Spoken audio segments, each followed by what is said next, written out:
ಜ್ಞಾನಪ್ರಕಾಶ್ ಮಹಾಸ್ವಾಮಿಗಳ ಸ್ವಾಮಿಗಳನ್ನ ಈ ಸಮಾರಂಭಕ್ಕೆ ಸ್ವಾಗತ ಕೊಡ್ತಾ ಇದ್ದೇನೆ. ಅವರಿಗೆ ಸ್ವಾಗತ ಸುಸ್ವಾಗತ. ಅದೇ ರೀತಿ ಪೂಜ್ಯ ಶ್ರೀ ಬಸವಲಿಂಗ ಮೂರ್ತಿ ಮಹಾಸ್ವಾಮಿಗಳು ಬಸವ ಧ್ಯಾನ ಮಂದಿರ ಮೈಸೂರು, ಇವರು ಕ್ರಾಂತಿಕಾರಿ ಪ್ರವಚನಕಾರರು ಹಾಗೂ ಬಸವ ತತ್ವನಿಷ್ಠರು ಆದಂತ ಬಸವಲಿಂಗ ಮೂರ್ತಿ ಮಹಾಸ್ವಾಮಿಗಳನ್ನು ಪೂಜ್ಯ ಮಹಾಸ್ವಾಮಿಗಳ ಪರವಾಗಿ ಹಾಗೂ ತಮ್ಮೆಲ್ಲರ ಪರವಾಗಿ ಈ ಸಮಾರಂಭಕ್ಕೆ ಸ್ವಾಗತ ಸುಸ್ವಾಗತವನ್ನು ಕೊಡ್ತಾ ಇದ್ದೇನೆ. ಅವರಿಗೆ ಸುಸ್ವಾಗತ. ಅದೇ ರೀತಿ ಪೂಜ್ಯ ಶ್ರೀ ಸಿದ್ದರಾಮೇಶ್ವರ ಮಹಾಸ್ವಾಮಿಗಳು ಉರ್ಲಿಂಗಬೇಡಿ ಶಾಖಾ ಮಠ ಬೆಟ್ಟಿಹಳ್ಳಿ, ಇವರು ಕೂಡ ಇದರಿಂದ ಬಂದಂತ ಉರ್ಲಿಂಗಬೇಡಿಯವರ ಒಂದು ಶಾಖಾ ಮಠದ ಪೂಜ್ಯರು. ಅವರು ಇಲ್ಲಿ ನಮ್ಮ ಈ ಸಮಾರಂಭಕ್ಕೆ ಆಗಮಿಸಿದ್ದಾರೆ.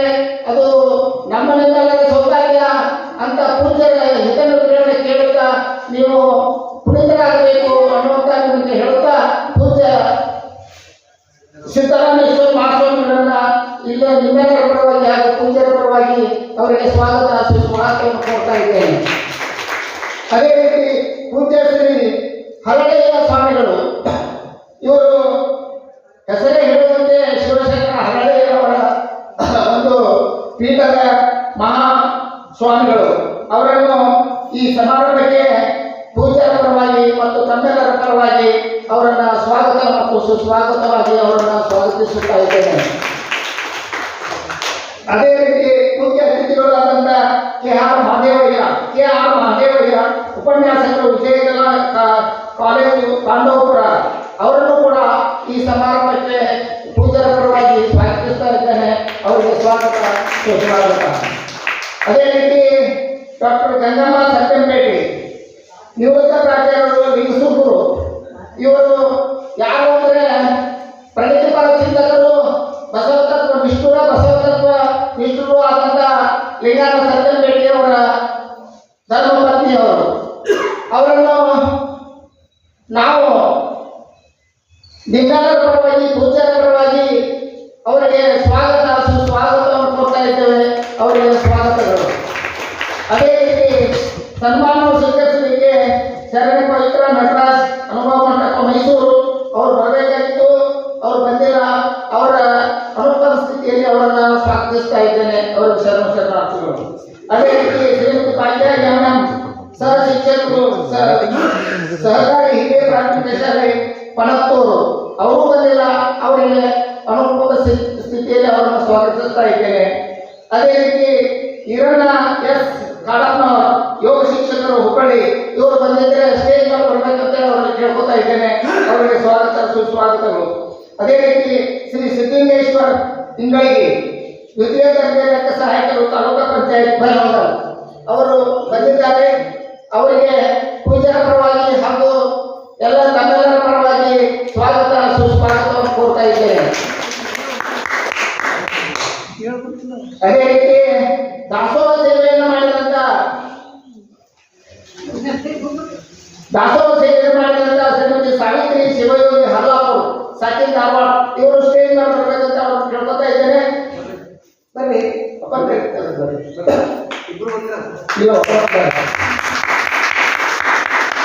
ಅವರಿಗೆ ಪೂಜ್ಯರ ಪರವಾಗಿ ಹಾಗೂ ತಮ್ಮೆಲ್ಲರ ಪರವಾಗಿ ಸ್ವಾಗತವನ್ನು ಕೋರ್ತಾ ಇದ್ದೇನೆ. ಅವರಿಗೆ ಸ್ವಾಗತ ಸುಸ್ವಾಗತ.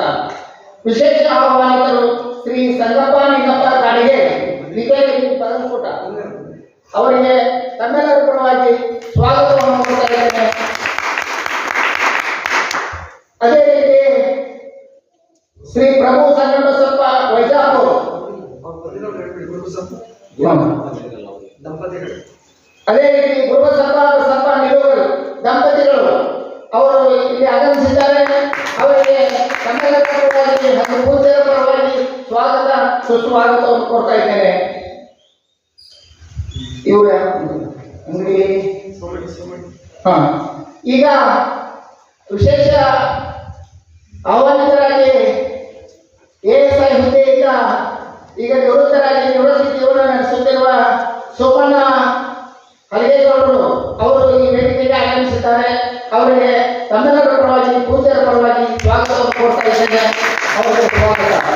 ಅದೇ ರೀತಿ ನಿರೂಪಣೆ ಆಗಮಿಸಿದಂಥ ಕೇಸೂರ ಶ್ರೀ ಬಸವರಾಜ್ ಕಂಬಳಿ ಸರ್, ಇವರಿಗೂ ನಾವು ನಿಮ್ಮೆಲ್ಲರ ಪರವಾಗಿ ಪೂಜಾರ ಪರವಾಗಿ ಸ್ವಾಗತಿಸುತ್ತಾ ಈ ಸಮಾರಂಭಕ್ಕೆ ಆಗಮಿಸಿದಂಥ ಕಳಸಪ್ರಾಯರಾದ ತಮ್ಮೆಲ್ಲರನ್ನು ಈ ಸಮಾರಂಭಕ್ಕೆ ನಾನು ಹೃತ್ಪೂರ್ವಕವಾಗಿ ಪೂಜ್ಯರ ಪರವಾಗಿ ನಿಮಗೆ ಸ್ವಾಗತ ಸುಸ್ವಾಗತ, ಎಲ್ಲರಿಗೂ ಸ್ವಾಗತ ಸುಸ್ವಾಗತ ಹೇಳುತ್ತಾ ನನ್ನ ಸ್ವಾಗತ ಭಾಷಣವನ್ನು ಮುಗಿಸ್ತಾ ಇದ್ದೇನೆ. ಶರಣ.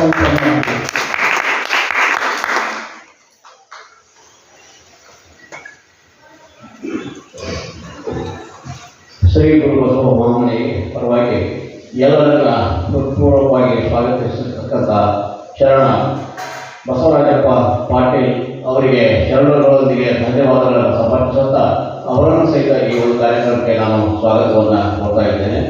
ಆದ್ಮೇಲೆ ಶರಣಾರ್ಥಿಗಳು, ಇವತ್ತಿನ ಈ ಒಂದು ಕಾರ್ಯಕ್ರಮ ವಿಶಿಷ್ಟ ಅಂತ ನನ್ನ ಅನುಭವ. ಯಾಕಂತಂದರೆ ಬಸವ ಧರ್ಮದಲ್ಲಿ ಲಿಂಗಾಯತದಲ್ಲಿ 5ಕ್ಕೆ ಬಹಳ ಮಹತ್ವವನ್ನು ಕೊಟ್ಟೇವೆ ನಾವು. ಪಂಚ ಆಚಾರಗಳು ಅಂತೇವೆ, ಪಂಚಾಕ್ಷರಿ ಮಂತ್ರ ಅಂತೇವೆ. ವಿಶ್ವಗುರು ಬಸವಣ್ಣನವರನ್ನು ನಾವು ಪಂಚಪುರುಷ ಮೂರ್ತಿ ಅಂತ ಕರಿತೇವೆ. ಇವತ್ತಿನ ಕಾರ್ಯಕ್ರಮದಲ್ಲಿ ಪಂಚಪುರುಷ ಮೂರ್ತಿಗಳ ಒಂದು ಪ್ರತಿರೂಪವಾಗಿ 5 ಮಂದಿ ಪೂಜ್ಯರು ಇವತ್ತಿನ ಕಾರ್ಯಕ್ರಮವನ್ನು ಸಾಧಿಸಿದ್ದಾರೆ. ಹೀಗಾಗಿ ಇದೊಂದು ವಿಶೇಷ ಕಾರ್ಯಕ್ರಮ ಅಂತ ನನ್ನ ಅನಿಸಿಕೆ.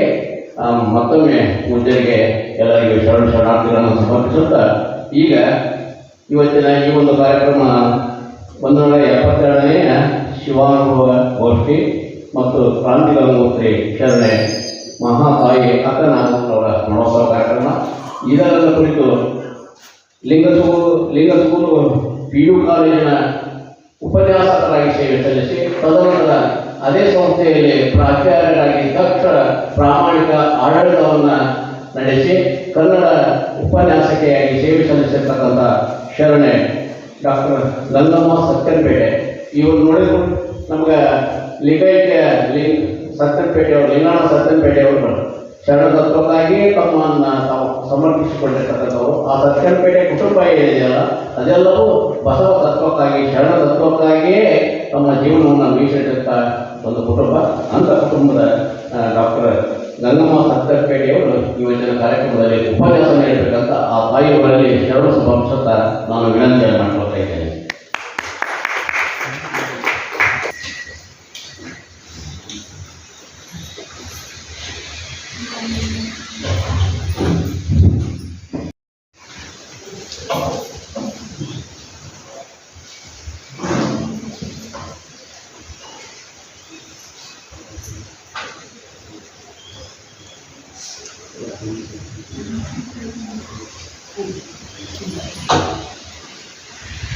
ಶ್ರೀ ಗುರು ಬಸವಲಿಂಗಾಯ ನಮಃ. ಬಸವಣ್ಣನೇ ಗುರುವೆನಗೆ, ಬಸವಣ್ಣನೇ ಲಿಂಗವೆನಗೆ, ಬಸವಣ್ಣನೇ ಜಂಗಮವೆನಗೆ, ಬಸವಣ್ಣನೇ ಪಾದೋದಕವೆನಗೆ, ಬಸವಣ್ಣನೇ ಪ್ರಸಾದವೆನಗೆ, ಬಸವಣ್ಣನೇ ಅಷ್ಟಾವರಣವೆನಗೆ, ಬಸವಣ್ಣನೇ ಪಂಚಾಚಾರವೆನಗೆ, ಬಸವಣ್ಣನೇ ಶತಸ್ಥಲವೆನಗೆ. ಇಂತಿ ಬಸವಣ್ಣನ ಸುತ್ತಿಕೊಂಡು ತೊಂದಿಕೊಂಡು, ಬಸವಣ್ಣನ ಆಸಿಕೊಂಡು, ಬಸವಣ್ಣನ ಹೊದ್ದುಕೊಂಡು, ಬಸವಣ್ಣನ ಚಿದ್ಗರ್ಭದೊಳಗೆ ಕುಳಿತು ಆನು ಬಸವಣ್ಣ ಬಸವಣ್ಣ ಎನ್ನುತ್ತಿದ್ದನೆಯ ಅಖಂಡೇಶ್ವರ. ಎಲ್ಲ ಶರಣ ಬಂಧುಗಳಿಗೂ ಶರಣಾರ್ಥಿಗಳು. ಇವತ್ತಿನ ಈ ಒಂದು ಶಿವಾನುಭವ ಗೋಷ್ಠಿ 172ನೇ ಮಾಸಿಕ ಶಿವಾನುಭವ ಗೋಷ್ಠಿ ಮತ್ತು ಕ್ರಾಂತಿ ಗಂಗೋತ್ರಿ ಅಕ್ಕನಾಗಮ್ಮನವರ ಸ್ಮರಣೋತ್ಸವದ ನಿಮಿತ್ತವಾಗಿ ಹಮ್ಮಿಕೊಂಡಿರುವಂತಹ ಈ ಒಂದು ಸಮಾರಂಭದಲ್ಲಿ ದಿವ್ಯ ಸಾನ್ನಿಧ್ಯವನ್ನು ವಹಿಸಿರುವಂತಹ ಪರಮ ಪೂಜ್ಯ ಬಸವಾನಂದ ಮಹಾಸ್ವಾಮಿಗಳವರ ಅಡಿಗಾವಣೆಗಳಲ್ಲಿ ಶರಣಾರ್ಥಿಗಳು. ಹಾಗೆ ವೇದಿಕೆ ಮೇಲೆ ಆಸೀನರಾಗಿರುವಂತಹ ಪೂಜ್ಯ ಶ್ರೀ ಜ್ಞಾನಪ್ರಕಾಶ್ ಸ್ವಾಮಿಗಳು, ಪೂಜ್ಯ ಶ್ರೀ ಬಸವಲಿಂಗಮೂರ್ತಿ ಸ್ವಾಮಿಗಳು, ಪೂಜ್ಯ ಶ್ರೀ ಸಿದ್ದರಾಮೇಶ್ವರ ಸ್ವಾಮಿಗಳು, ಪೂಜ್ಯ ಶ್ರೀ ಹರಳಯ್ಯ ಸ್ವಾಮಿಗಳು, ಇವರೆಲ್ಲರ ಜಂಗಮ ಪಾದಗಳಿಗೆ ಶರಣಾರ್ಥಿಗಳು. ಹಾಗೆಯೇ ಇವತ್ತಿನ ಈ ಒಂದು ಪವಿತ್ರ ಕಾರ್ಯಕ್ರಮದಲ್ಲಿ ಸನ್ಮಾನಗೊಂಡಿರುವಂತಹ ಶರಣ ಸಿದ್ಧಲಿಂಗೇಶ್ವರ ಇಂಗಳಿಗೆಯವರು ಹಾಗೂ ಇವತ್ತಿನ ದಾಸೋಹ ಸೇವೆಯನ್ನು ಕೈಗೊಂಡಿರುವಂತಹ ಶ್ರೀಮತಿ ಸಾವಿತ್ರಿ ಶಿವಯೋಗಿ ಹಲ್ಲಾಪುರ್ ಧಾರವಾಡಿಯವರು, ವಿಶೇಷ ಆಹ್ವಾನಿತರಾಗಿ ಆಗಮಿಸಿರುವಂತಹ ಶ್ರೀ ಸಂಗಪ್ಪ ಗಾಡ್ಗೆ ಬಾಗಲಕೋಟೆ ಇವರು ಹಾಗೂ ಶ್ರೀ ಗುರುಬಸಪ್ಪ ನೆಲಗೂರ್ ಇವರು ಹಾಗೂ ಈ ಒಂದು ಗುರುಬಸವ ಮಹಾಮನೆಯ ಚನ್ನಯ್ಯನಗಿರಿ ಮನಗುಂಡಿ ತಾಲೂಕು ಧಾರವಾಡ ಶ್ರೀ ಗುರುಬಸವ ಮಹಾಮನೆಯ ವಿಶ್ವಸ್ತ ಮಂಡಳಿಯ ಎಲ್ಲ ಸದಸ್ಯರು ಮತ್ತು ಸುತ್ತಮುತ್ತಲಿನ ಗ್ರಾಮಗಳ ಭಕ್ತಾದಿಗಳಿಗೆ ಎಲ್ಲ ಶರಣ ಬಂಧುಗಳಿಗೂ ನನ್ನ ಹೃದಯಪೂರ್ವಕವಾಗಿರುವಂತಹ ಶರಣು ಶರಣಾರ್ಥಿಗಳು. ಇದು ಪ್ರಾರಂಭದಲ್ಲಿ ಸ್ವಾಗತವನ್ನ ಮಾಡ್ತಾ ಅಣ್ಣವರು ಮಾತಾಡಿ ಬಹಳ ವಿಶಿಷ್ಟವಾಗಿರುವಂತಹ ಒಂದು ಶಿವಾನುಭವಗೋಷ್ಠಿ ಇದು ಅನ್ನುವಂತಹ ಮಾತುಗಳು. ಅವರು ಯಾವ ದೃಷ್ಟಿಯಿಂದ ಹೇಳಿದ್ರೆ ಏನು ಗೊತ್ತಿಲ್ಲ, ಆದರೆ ನನಗೂ ಸಹಿತ ಇದು ವಿಶಿಷ್ಟವಾಗಿರುವಂತಹ ಒಂದು ಗೋಷ್ಠಿ.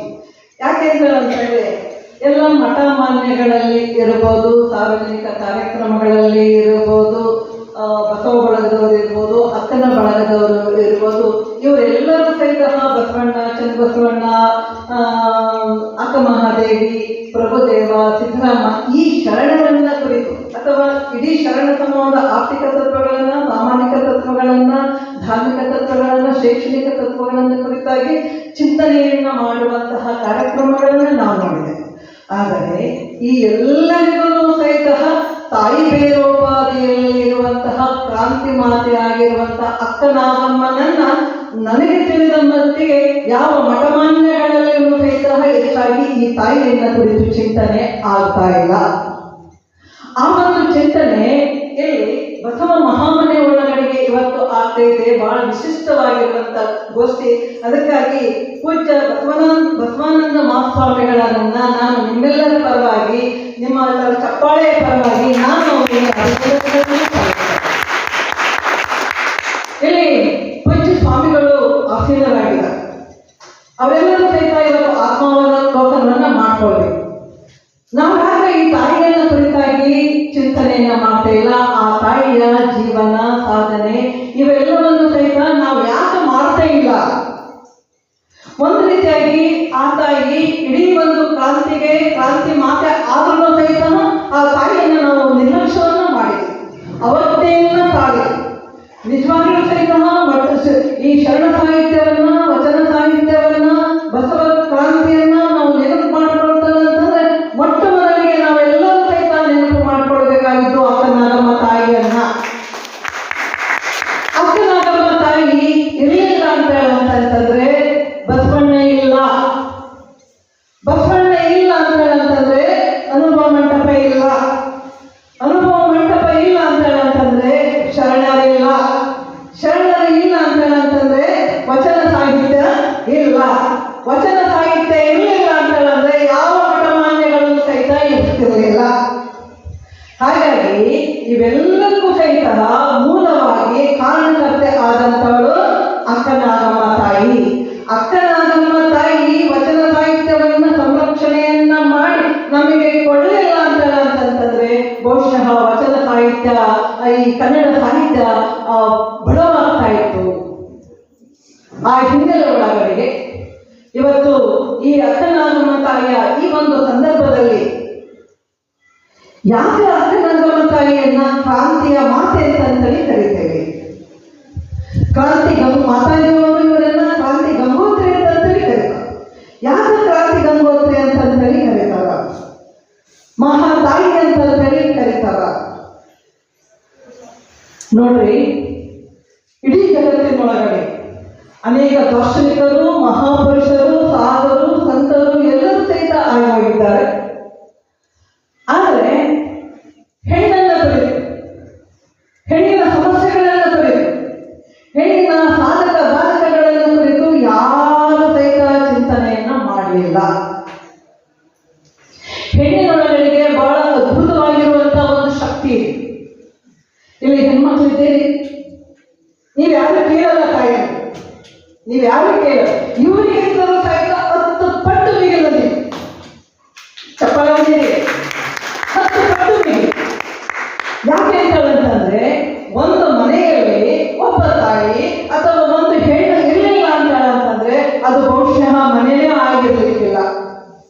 ಆ ಮನೆ ಆಗ್ಲಿಕ್ಕಿಲ್ಲ. ಮನೆ ಆಗ್ಲಿಕ್ಕಿಲ್ಲ ಅಂತಂದ್ರೆ ಮಹಾಮನೆ ಆಗ್ಲಿಕ್ಕೆ ಸಾಧ್ಯ ಇಲ್ಲ. ಆದ್ರೂ ಸಹಿತ ನೀವು ನಿಮ್ಮ ಮಹತ್ವ ನಿಮಗೇನೆ ಗೊತ್ತಿಲ್ಲ. ನಮ್ಮ ಒಳಗಡೆ ಎಂತ ಅಂತಃಶಕ್ತಿ ಅದ, ಎಂತ ಒಂದು ಜೀಶಕ್ತಿ ಇದೆ ಅಂತೇಳಿ ನಮ್ಗೆ ಅರಿವು ಬಂದಿಲ್ಲ. ಯಾಕಂದ್ರೆ ಅರಿವು ಬಂದಾಗ ಆ ಅರಿವನ್ನ ಪ್ರಕಟ ಮಾಡಿದಾಗ ನೀವು ಯಾವ ಸಹಿತ ಕೇಳಿಸ್ಕೊಂಡಿಲ್ಲ. ನೀನೇನು ಹೇಳಿದಿ, ನಿನ್ನ ಬುದ್ಧಿ ಮಣ್ಣಾದ ಕೆಳಗಿದೆ, ಸುಮ್ಮನೆ ಕುಂದ್ರು ಅಂತೇಳಿ ತಲೆ ಮೇಲೆ ಮಟ್ಟಿ ನಮ್ಮನ್ನ ಕೂತಿದ್ರೆ ನಾವು ಹಂಗೆ ಕೂತ್ಬಿಟ್ಟಿದ್ವಿ. ಇನ್ನು ಮುಂದೆ ಕೂತ್ಕೊಳ್ಬೇಕಾದಂತ ಅಗತ್ಯ ಇಲ್ಲ ಅನ್ನೋದಕ್ಕೆ ನೀವು ವಚನ ಸಾಹಿತ್ಯವನ್ನು ಓದಬೇಕು, ಶರಣೆಯನ್ನು ಓದಬೇಕು, ಶರಣ ಸಾಹಿತ್ಯವನ್ನು ಓದಬೇಕು. ಆ ವಚನ ಸಾಹಿತ್ಯದೊಳಗಡೆ ಏನಿಬೇಕು ಅವಾಗ ನಿಮಗೆ ಗೊತ್ತಾಗ್ತದೆ ನಮ್ಮ ಒಳಗಡೆಗೆ ಎಂತ ಒಂದು ಅದ್ಭುತವಾಗಿರುವಂತ ಶಕ್ತಿ ಇದೆ ಅಂತ. ನೋಡ್ರಿ, ಇವತ್ತಿಗೂ ಸಹಿತ ಈ 21ನೇ ಶತಮಾನ ಮುಂದುವರೆದಂತ ಈ 21ನೇ ಶತಮಾನದಲ್ಲೂ ಸಹಿತ ಬೆಳಿಗ್ಗೆ ಮೊಟ್ಟ ಮೊದಲಿಗೆ ರಾತ್ರಿ ಎಷ್ಟೊತ್ತಿಗಾದ್ರೂ ಸಹಿತ ಮಲ್ಕೊಂಡಿರು. ನೋಡಿ, ಇಲ್ಲೇ ಕೆಲಸ ಮಾಡುವಂತಹ ಹೆಣ್ಮಕ್ಳು ಏನದಲ್ಲ, ನಾವೆಲ್ಲ ಮಲ್ಕೊಂಡು ನೀವೆಲ್ಲ ಪ್ರಸಾದ ಮಾಡಿ ಎಲ್ಲ ಮಾಡಿ ನೀವು ಮಲ್ಕೊಂಡ ಮೇಲೆ ಅವರು ನಾವು ಉಳಿದಂತ ಪ್ರಸಾದವನ್ನು ಸ್ವೀಕಾರ ಮಾಡಿ 12 ಗಂಟೆಗೆ 1 ಗಂಟೆಗೆ ಮರೆಯಿಲ್ಲ. ಪ್ರತಿನಿತ್ಯ ನಿಮ್ಮ ಮನೆಗಳಲ್ಲಿ ಬೆಳಿಗ್ಗೆ ಎದ್ದೇಳೋದು ಯಾರು? ಉತ್ತರ ಹೇಳ್ರಿ. ಇದೊಂದು ಅನುಭವ ಮಂಟಪ ಇದೆ, ನೀವೇ ಎದ್ದೇಳೋದು. ಹೌದಾ? ಮನೆಯಲ್ಲಿರುವಂತಹ ಕಸ ಗುಡಿಸೋರು ಯಾರು? ನೀವೇ. ನೀರು ಹೊಡೆಯೋರು ಯಾರು? ರಂಗೋಲಿ ಹಾಕೋರು ಯಾರು? ಯಾವತ್ತೂ ಒಂದು ಹೊಡಿಬೋದು, ಆದ್ರೆ ಪ್ರತಿನಿತ್ಯ ಹೊಡೆಯೋದಿಲ್ಲ. ಇದು ನನಗೆ ಗೊತ್ತು, ಇದು ಸತ್ಯ. ನಾನು ಆಡ್ತಿರುವಂತಹ ಮಾತುಗಳೇನು ಜಂಬದ ಮಾತುಗಳೇನು ಅಲ್ಲ, ಇವು ಸತ್ಯದ ಮಾತುಗಳು, ಸತ್ಯದ ಪ್ರತಿಪಾದನೆಯ ಮಾತುಗಳು. ಎಲ್ಲ ಆಗಿದ್ದ ಜಳಕ ಮಾಡಿ ಪ್ರಸಾದ ತಯಾರು ಮಾಡೋರು ಯಾರು? ನೀವು. ಉಣ್ಣೋರು ಯಾರು ಮೊದಲಿಗೆ? ಎಂತ ಒಂದು ತ್ಯಾಗ ಒಳಗಡೆ. ನಿಮಗೆ ಅವರಿಗೆ ಉಳಿಸಿದಾಗ ಆಕೆಗೆ ತೃಪ್ತಿ, ಅದೇನು ಉಳಿತದೋ ಅದನ್ನ ಬಹಳ ಸಂತೃಪ್ತಿಯಿಂದ ಉಳ್ತಾಳೆ. ಆಕೆ ಬಹಳ ಖುಷಿಯಿಂದ ಸ್ವೀಕಾರ ಮಾಡ್ತಾಳೆ, ಬಹಳ ಖುಷಿಯಿಂದ ಉಳ್ತಾಳೆ. ನಮ್ಮ ಅಪ್ಪ ಉಳಿದ ಆಕೆ ಒಳಗಡೆಗೆ ಮನಸ್ಸೊಳಗಡೆಗೆ ಏನದ ನೀವು ಉಳ್ದೇ ಆಕೆಗೆ ಹೊಟ್ಟಿ ತುಂಬ್ತಾರೆ. ಅಷ್ಟೊಂದು ಒಂದು ಧೀಶಕ್ತಿ, ಒಂದು ಅಂತಃಶಕ್ತಿ, ಅಂತ ಒಂದು ಪ್ರೀತಿ, ಅಂತ ಒಂದು ಪ್ರೇಮ ನಮ್ಮೊಳಗಡೆಗೆ ಇದೆ. ಅಂತ ಪ್ರೀತಿ, ಅಂತ ಪ್ರೇಮ ಇದು ಇರುವಂತದನ್ನ ಬಸವಣ್ಣನವರು ಮೊಟ್ಟ ಮೊದಲಿಗೆ ಗೊತ್ತು ಮಾಡ್ಕೊಂಡ್ರು. ಬಸವಣ್ಣ ಈ ಒಂದು 12ನೇ ಶತಮಾನದಲ್ಲಿ ಮೊಟ್ಟ ಮೊದಲಿಗೆ ಕ್ರಾಂತಿಯ ಒಂದು ಕಿಡಿಯನ್ನ ಒತ್ತಿಸಿದಾಗೆ ಅಕ್ಕನಾಗಮ್ಮ ತಾಯಿ. ಕ್ರಾಂತಿಯ ಕಿಡಿಯನ್ನು ಒತ್ತಿಸಿದಾಗೆ ಅಕ್ಕನಾಗಮ್ಮ ತಾಯಿ. ಯಾಕೆಂತಂದ್ರೆ ಅಲ್ಲಿ ಮನೆ ಒಳಗಡೆಗೆ, ಬಸವಣ್ಣನ ಮನೆ ಒಳಗಡೆಗೆ ಬಸವಣ್ಣ ಮತ್ತೆ ಅಕ್ಕನಾಗಮ್ಮ ಇಬ್ಬರು ಸಹಿತ ಸಹೋದರ ಸಹೋದರಿಯರು. ಅಕ್ಕನಾಗಮ್ಮ ತಾಯಿ ದೊಡ್ಡಾಗಿ, ಬಸವಣ್ಣ ಆಕೆಯ ತಮ್ಮ. ಅವರು ಚಿಕ್ಕವರಿರ್ಬೇಕಾದ್ರೆ ಅವರ ತಾಯಿ ತೀರೋಗ್ತಾರೆ. ಇಂಥ ಒಂದು ಸಂದರ್ಭದಲ್ಲಿ ಮುತ್ತ ತಾಯಿ ಅಜ್ಜಿ ಇರ್ತಾರೆ. ಆ ಅಜ್ಜಿಯ ಆಸರೆ ಒಳಗಡೆಗೆ ಅವರು ಬೆಳೀತಾರೆ. ಅಕ್ಕನಾಗಮ್ಮ ತಾಯಿ ಬಸವಣ್ಣನರಿಗಿಂತ ಸುಮಾರು 12 ವರ್ಷ ಹಿರಿಯ. ಹಾಗಾಗಿ ಬಸವಣ್ಣನಲ್ಲಿ ಅಕ್ಕ ಮತ್ತೆ ಬಸವಣ್ಣ ಅನೋನ್ಯವಾಗಿರುವಂತ ಒಂದು ಅವರಿಬ್ಬರೊಳಗಡೆ ಸಂಬಂಧ. ಅಕ್ಕ ಮತ್ತೆ ತಮ್ಮನೊಳಗಡೆ. ಅಕ್ಕ ತಮ್ಮನನ್ನ ಬಹಳ ಪ್ರೀತಿ ಮಾಡ್ತಾವ. ಪುಟ್ಟ ಬಾಲಕ ಬಸವಣ್ಣ, ಆ ಬಾಲಕ ಬಸವಣ್ಣನನ್ನ ಎತ್ತಿ ಮುದ್ದಾಡಿಸಿ ತಾನೇ ಅವನನ್ನ ಹೆತ್ತ ತಾಯಿ ಎನ್ನುವಂತಹ ರೀತಿಯಲ್ಲಿ ಆ ಬಸವಣ್ಣನನ್ನ ಆ ತಾಯಿ ಬೆಳೆಸ್ತಾಳೆ. ಇಲ್ಲಿ ಬಸವಣ್ಣನನ್ನ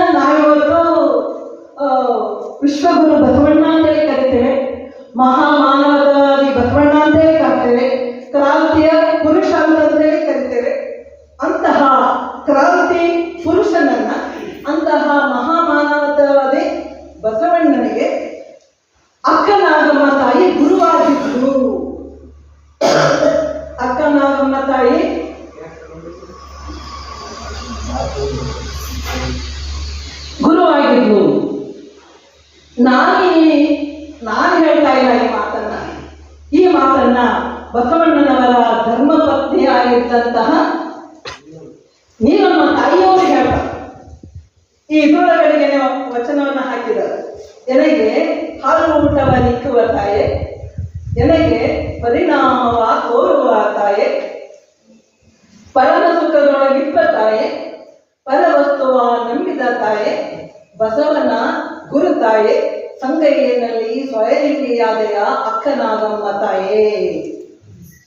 ಅವರಿಗೆ ಇಲ್ಲಿ ಬಸವಣ್ಣನವರ ಧರ್ಮಪತ್ನಿ ಆಗಿರುವಂತಹ ನೀಲಮ್ಮ ತಾಯಿ ಈ ಮಾತನ್ನ ಹೇಳ್ತಾ ಇದ್ದಾಳೆ ಅಂತಂದಾಗ ಆ ನೀಲಮ್ಮ ತಾಯಿ ಇಷ್ಟೊಂದು ಪ್ರೀತಿಯಿಂದ ಕಪ್ಪುಲಾತಿಯಿಂದ ಈ ಮಾತುಗಳನ್ನ ಹೇಳ್ತಾಳ.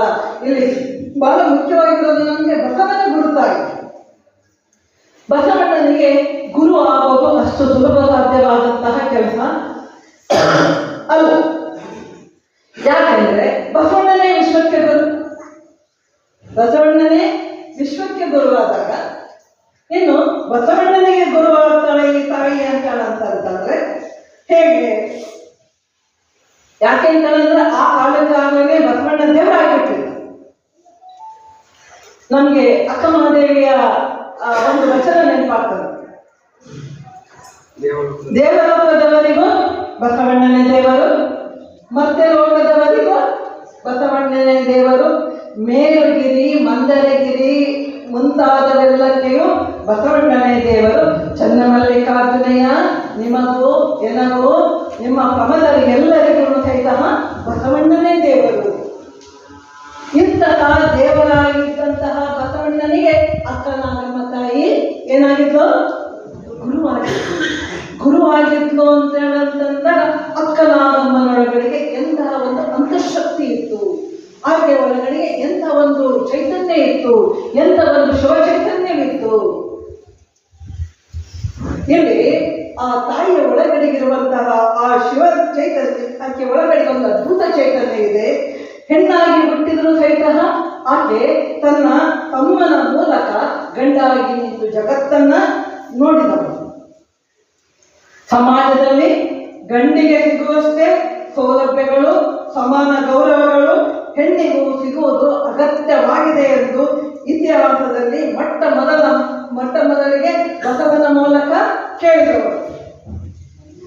ಹೆಣ್ಣು ಹೆಣ್ಣಲ್ಲ, ಹೆಣ್ಣು ರಾಕ್ಷಸಿ ಅಲ್ಲ, ಹೆಣ್ಣು ಸಾಕ್ಷಾತ್ ಕಪಲಸಜ್ಜ ಮಲ್ಲಿಕಾರ್ಜುನ ಅಂತಂತೇಳಿ ಸಿದ್ದರಾಮಣ್ಣನ ಮುಖಾಂತರವಾಗಿ ಸ್ಫೋಟಗೊಂಡವರು. ಹೀಗಾಗಿ ಬಸವಣ್ಣನವರನ್ನ ಲೋಕಕ್ಕೆ ನಿರೂಪಿಸಿಕೊಟ್ಟಂತಹವರಲ್ಲಿ ಈ ತಾಯಿಯೇ ಪ್ರಮುಖಳು ಎಂದು ನಾವು ಹೇಳ್ಬೋದು.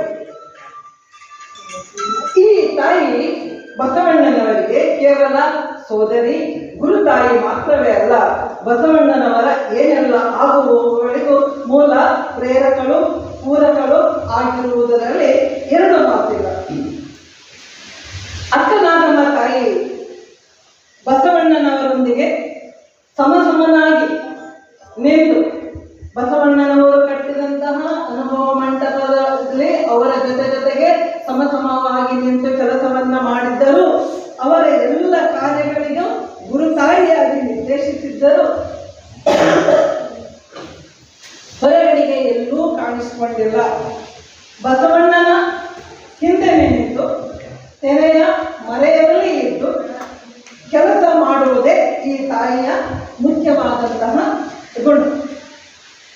ಆಕೆ ತನ್ನ ಒಂದು ವಚನದಲ್ಲಿ ಹೇಳ್ತಾರೆ, ಬಸವನೇ ಮುಖಸಜ್ಜೆ, ಬಸವನೇ ಅಮಳೋಚ್ಚ, ಬಸವನ ನಾನು ಎತ್ತಿ ಮುದ್ದಾಡಿಸುವೆನು, ಬಸವ ಸಂಗನ ಬಸವ ಜಯಿತು, ಬಸವ ಸಂಗನ ಬಸವಲಿಂಗ ಜಯಿತು. ಬಸವರು ಎನಗೋ ಭಾವಭೇದ ಇಲ್ಲ, ಸ್ಪಷ್ಟವಾಗಿ ತಿಳ್ಕೊಂಡಿದ್ದಾರೆ.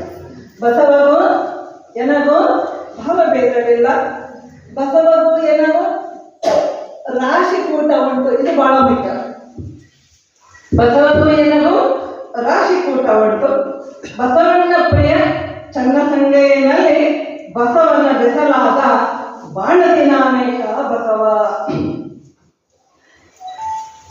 ಇಲ್ಲಿ ಒಬ್ಬ ಮಗನ ಯಶಸ್ಸನ್ನ ತಾಯಿ ಬಯಸಿದಂತೆ ಆಕೆ ಬಯಸ್ತಾಳೆ. ನಮಗೆಲ್ಲ ಗೊತ್ತಿದೆ.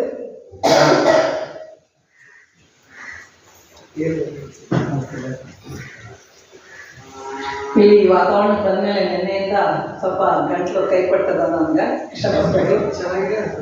ಧ್ವನಿ ರಜಾ ಹಾಕ್ಬೇಕು. ಅವು ಬಂದ್ಬಿಡ್ತಾರೆ. ನಾವೀಗ ನಿಮಗೆ ಪ್ರಾಶಸ್ತ್ಯ ಕೊಟ್ಟಿದ್ದೀವಿ ಹೆಣ್ಮಕ್ಳಿಗೆ.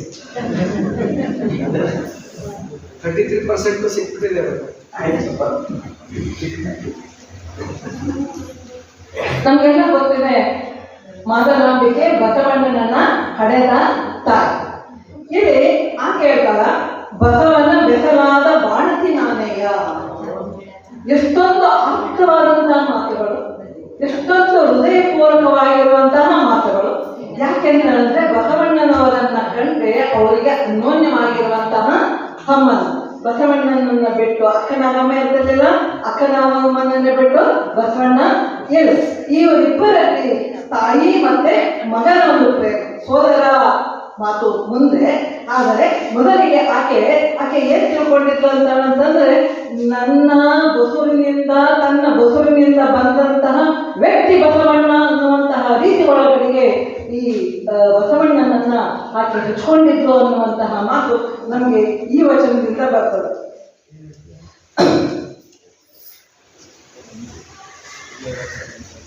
ಮುಂದೆ ಬಸವಣ್ಣನವರು ಏನು ತಮ್ಮ ಇಷ್ಟಲಿಂಗದ ಒಂದು ಆವಿಷ್ಕಾರವನ್ನ ಮಾಡಿ, ಆ ಇಷ್ಟಲಿಂಗದ ಬೆಳಕನ್ನ ಆ ತಾಯಿಗೆ ಕೊಟ್ಟು, ಆ ತಾಯಿಯ ಹೆಣ್ಣಿನಲ್ಲಿ ಇರುವಂತಹ ಎಲ್ಲ ಸೂತಕ ಪಾತಕಗಳನ್ನ, ಸೂತಕ ಅಂತಂದ್ರೆ ನಾವು ಮಾಡ್ಕೊಂಡಿದ್ದಂತಹ ಸೂತಕ, ಪ್ರಕೃತಿದತ್ತವಾಗಿ ಬಂದಂತಹ ಸೂತಕಗಳು ಅಲ್ಲ, ಈ ಸಮಾಜ ಮಾಡ್ಕೊಂಡಿದ್ದಂತಹ ಎಲ್ಲ ಸೂತಕಗಳನ್ನು ಸಹಿತ ಬಸವಣ್ಣ ಕಳೆದ ಅಂತನ್ನುವಂತಹ ಹಿನ್ನೆಲೆ ಒಳಗಡೆ ಆ ತಾಯಿ ಮಾತಾಡ್ತಾರೆ. ಹೆಂಗೆ ಹೇಳ್ತಾರೆ ನೋಡಿ, ಎನ್ನ ಕುಲಸೂತಕವ ಕಳೆದಾತ ಬಸವಣ್ಣ, ಎನ್ನ ಚಲಸೂತಕವ ಕಳೆದಾತ ಬಸವಣ್ಣ, ಎನ್ನ ತನುಸೂತಕವ ಕಳೆದಾತ ಬಸವಣ್ಣ, ಎನ್ನ ಮನಸೂತಕವ ಕಳೆದಾತ ಬಸವಣ್ಣ, ಎನ್ನ ಅರುಳು ಮರೆಯಿನ ಸಂದು ಸಂಶಯವ ಬಿಡಿಸಿದಾತ ಬಸವಣ್ಣ, ಎನ್ನ ತನ್ನೊಳಗೆ ಇಂಬಿಟ್ಟುಕೊಂಡಾತ ಬಸವಣ್ಣ, ನಿಜದ ನಿರ್ವಯದ ಬಾಗಿಲ ತೋರಿದಾತ ಬಸವಣ್ಣ, ಬಸವಣ್ಣ ಪ್ರಿಯ ಚಂದ ಸಂಗಯ್ಯನ ಹೃದಯ ಕಮಲದಲ್ಲಿ ನಿಜ ನಿವಾಗಿರಿಸಿದ ಎನ್ನ ತಂದೆ ಸಂಗನ ಬಸವಣ್ಣನು. ಬಸವಣ್ಣನ ಈ ತಾಯಿ ಬಸವಣ್ಣನಿಗೆ ಗುರು ಆಯ್ತಂತಂದ್ರೆ, ಈ ತಾಯಿ ಈಗ ಬಸವಣ್ಣನನ್ನೇ ಹೆತ್ತ ತಂದೆ ಅಂತ ಹೇಳಿ ಕರೀತಾರೆ. ಒಬ್ಬ ತಂದೆ ತನ್ನ ಮಗಳನ್ನ ಅಥವಾ ತನ್ನ ಮಗಳಿಗೆ ಅಂಟಿದಂತಹ ಈ ಸೂತಕಗಳನ್ನ, ಜಾಟ್ಯವನ್ನ ಯಾವ ರೀತಿಯಲ್ಲಿ ಕಳಿತನೋ ಆ ರೀತಿಯಲ್ಲಿ ಬಸವಣ್ಣ ಈ ತಾಯಿಗೆ ಹಾಕಿದಂತ ಅಥವಾ ಹೆಣ್ಣಿಗೆ ಹಾಕಿದಂತ, ಅಂದ್ರೆ ನಾವೇ ಮಾಡಿಕೊಂಡಂತಹ ಏನು ಸೂತಕಗಳಲ್ಲ ಆ ಎಲ್ಲ ಸೂತಕಗಳನ್ನ ಕಳೆದವನು ಬಸವಣ್ಣ. ಎಲ್ಲ ಸೂತಕವನ್ನ ಕಳೆದು ಬಸವಣ್ಣ ಏನ್ ಮಾಡ್ದ, ಆಕೆಗೆ ಇಷ್ಟಲಿಂಗ ದೀಕ್ಷೆಯನ್ನ ಮಾಡ. ಇಷ್ಟಲಿಂಗ ದೀಕ್ಷೆಯನ್ನ ಮಾಡುವುದರ ಮುಖಾಂತರವಾಗಿ ಆ ತಾಯಿಯ ಎಲ್ಲ ಸೂತಕವನ್ನ ಕಳೆದದರ ಫಲವಾಗಿ ಆ ತಾಯಿ ಬಸವಣ್ಣನನ್ನ ಹೆತ್ತ ತಂದೆ ಸಂಗನ ಬಸವಣ್ಣ ಅನ್ನುವಂತಹ ರೀತಿಯಲ್ಲಿ ಕರೀತಾರೆ. ಬಸವಣ್ಣ ಅಕ್ಕನ ಆಗಮನಲ್ಲಿರುವ ಹೆಮ್ಮೆ ಇಲ್ಲಿಗೆ ನಿಲ್ಲೋದಿಲ್ಲ. ಒಂದೊಂದು ಸಲ ಆ ತಮ್ಮನನ್ನ ತನ್ನ ಅಂತರಂಗದ ಜ್ಯೋತಿ, ಇಷ್ಟಲಿಂಗ ಏನದಲ್ಲ ಅದು ಅಂತರಂಗದ ಜ್ಯೋತಿ, ಆ ಅಂತರಂಗದ ಜ್ಯೋತಿಯನ್ನು ಇಷ್ಟಲಿಂಗವನ್ನು ಅಕ್ಕನಾಗಮ್ಮ ತಾಯಿಯವರಿಗೆ ಕೊಟ್ಟವರು ಯಾರು, ಬಸವಣ್ಣ. ಅದಕ್ಕಾಗಿ ಹೇಳ್ತಾಳ ಆಕೆ ಆ ತಮ್ಮನನ್ನ ಎನ್ನ ಅಂತರಂಗದ ಜ್ಯೋತಿ ಅಂತೇಳಿ ಕರೀತಾಳ. ಅಷ್ಟೇ ತನ್ನ ಪರಮ ಗುರು ಎಂತಲೂ ಸಹಿತ ಅವರನ್ನ ಸಂಬೋಧ. ನಾನು ಹಾಗೆ ಹೇಳಿದೆ,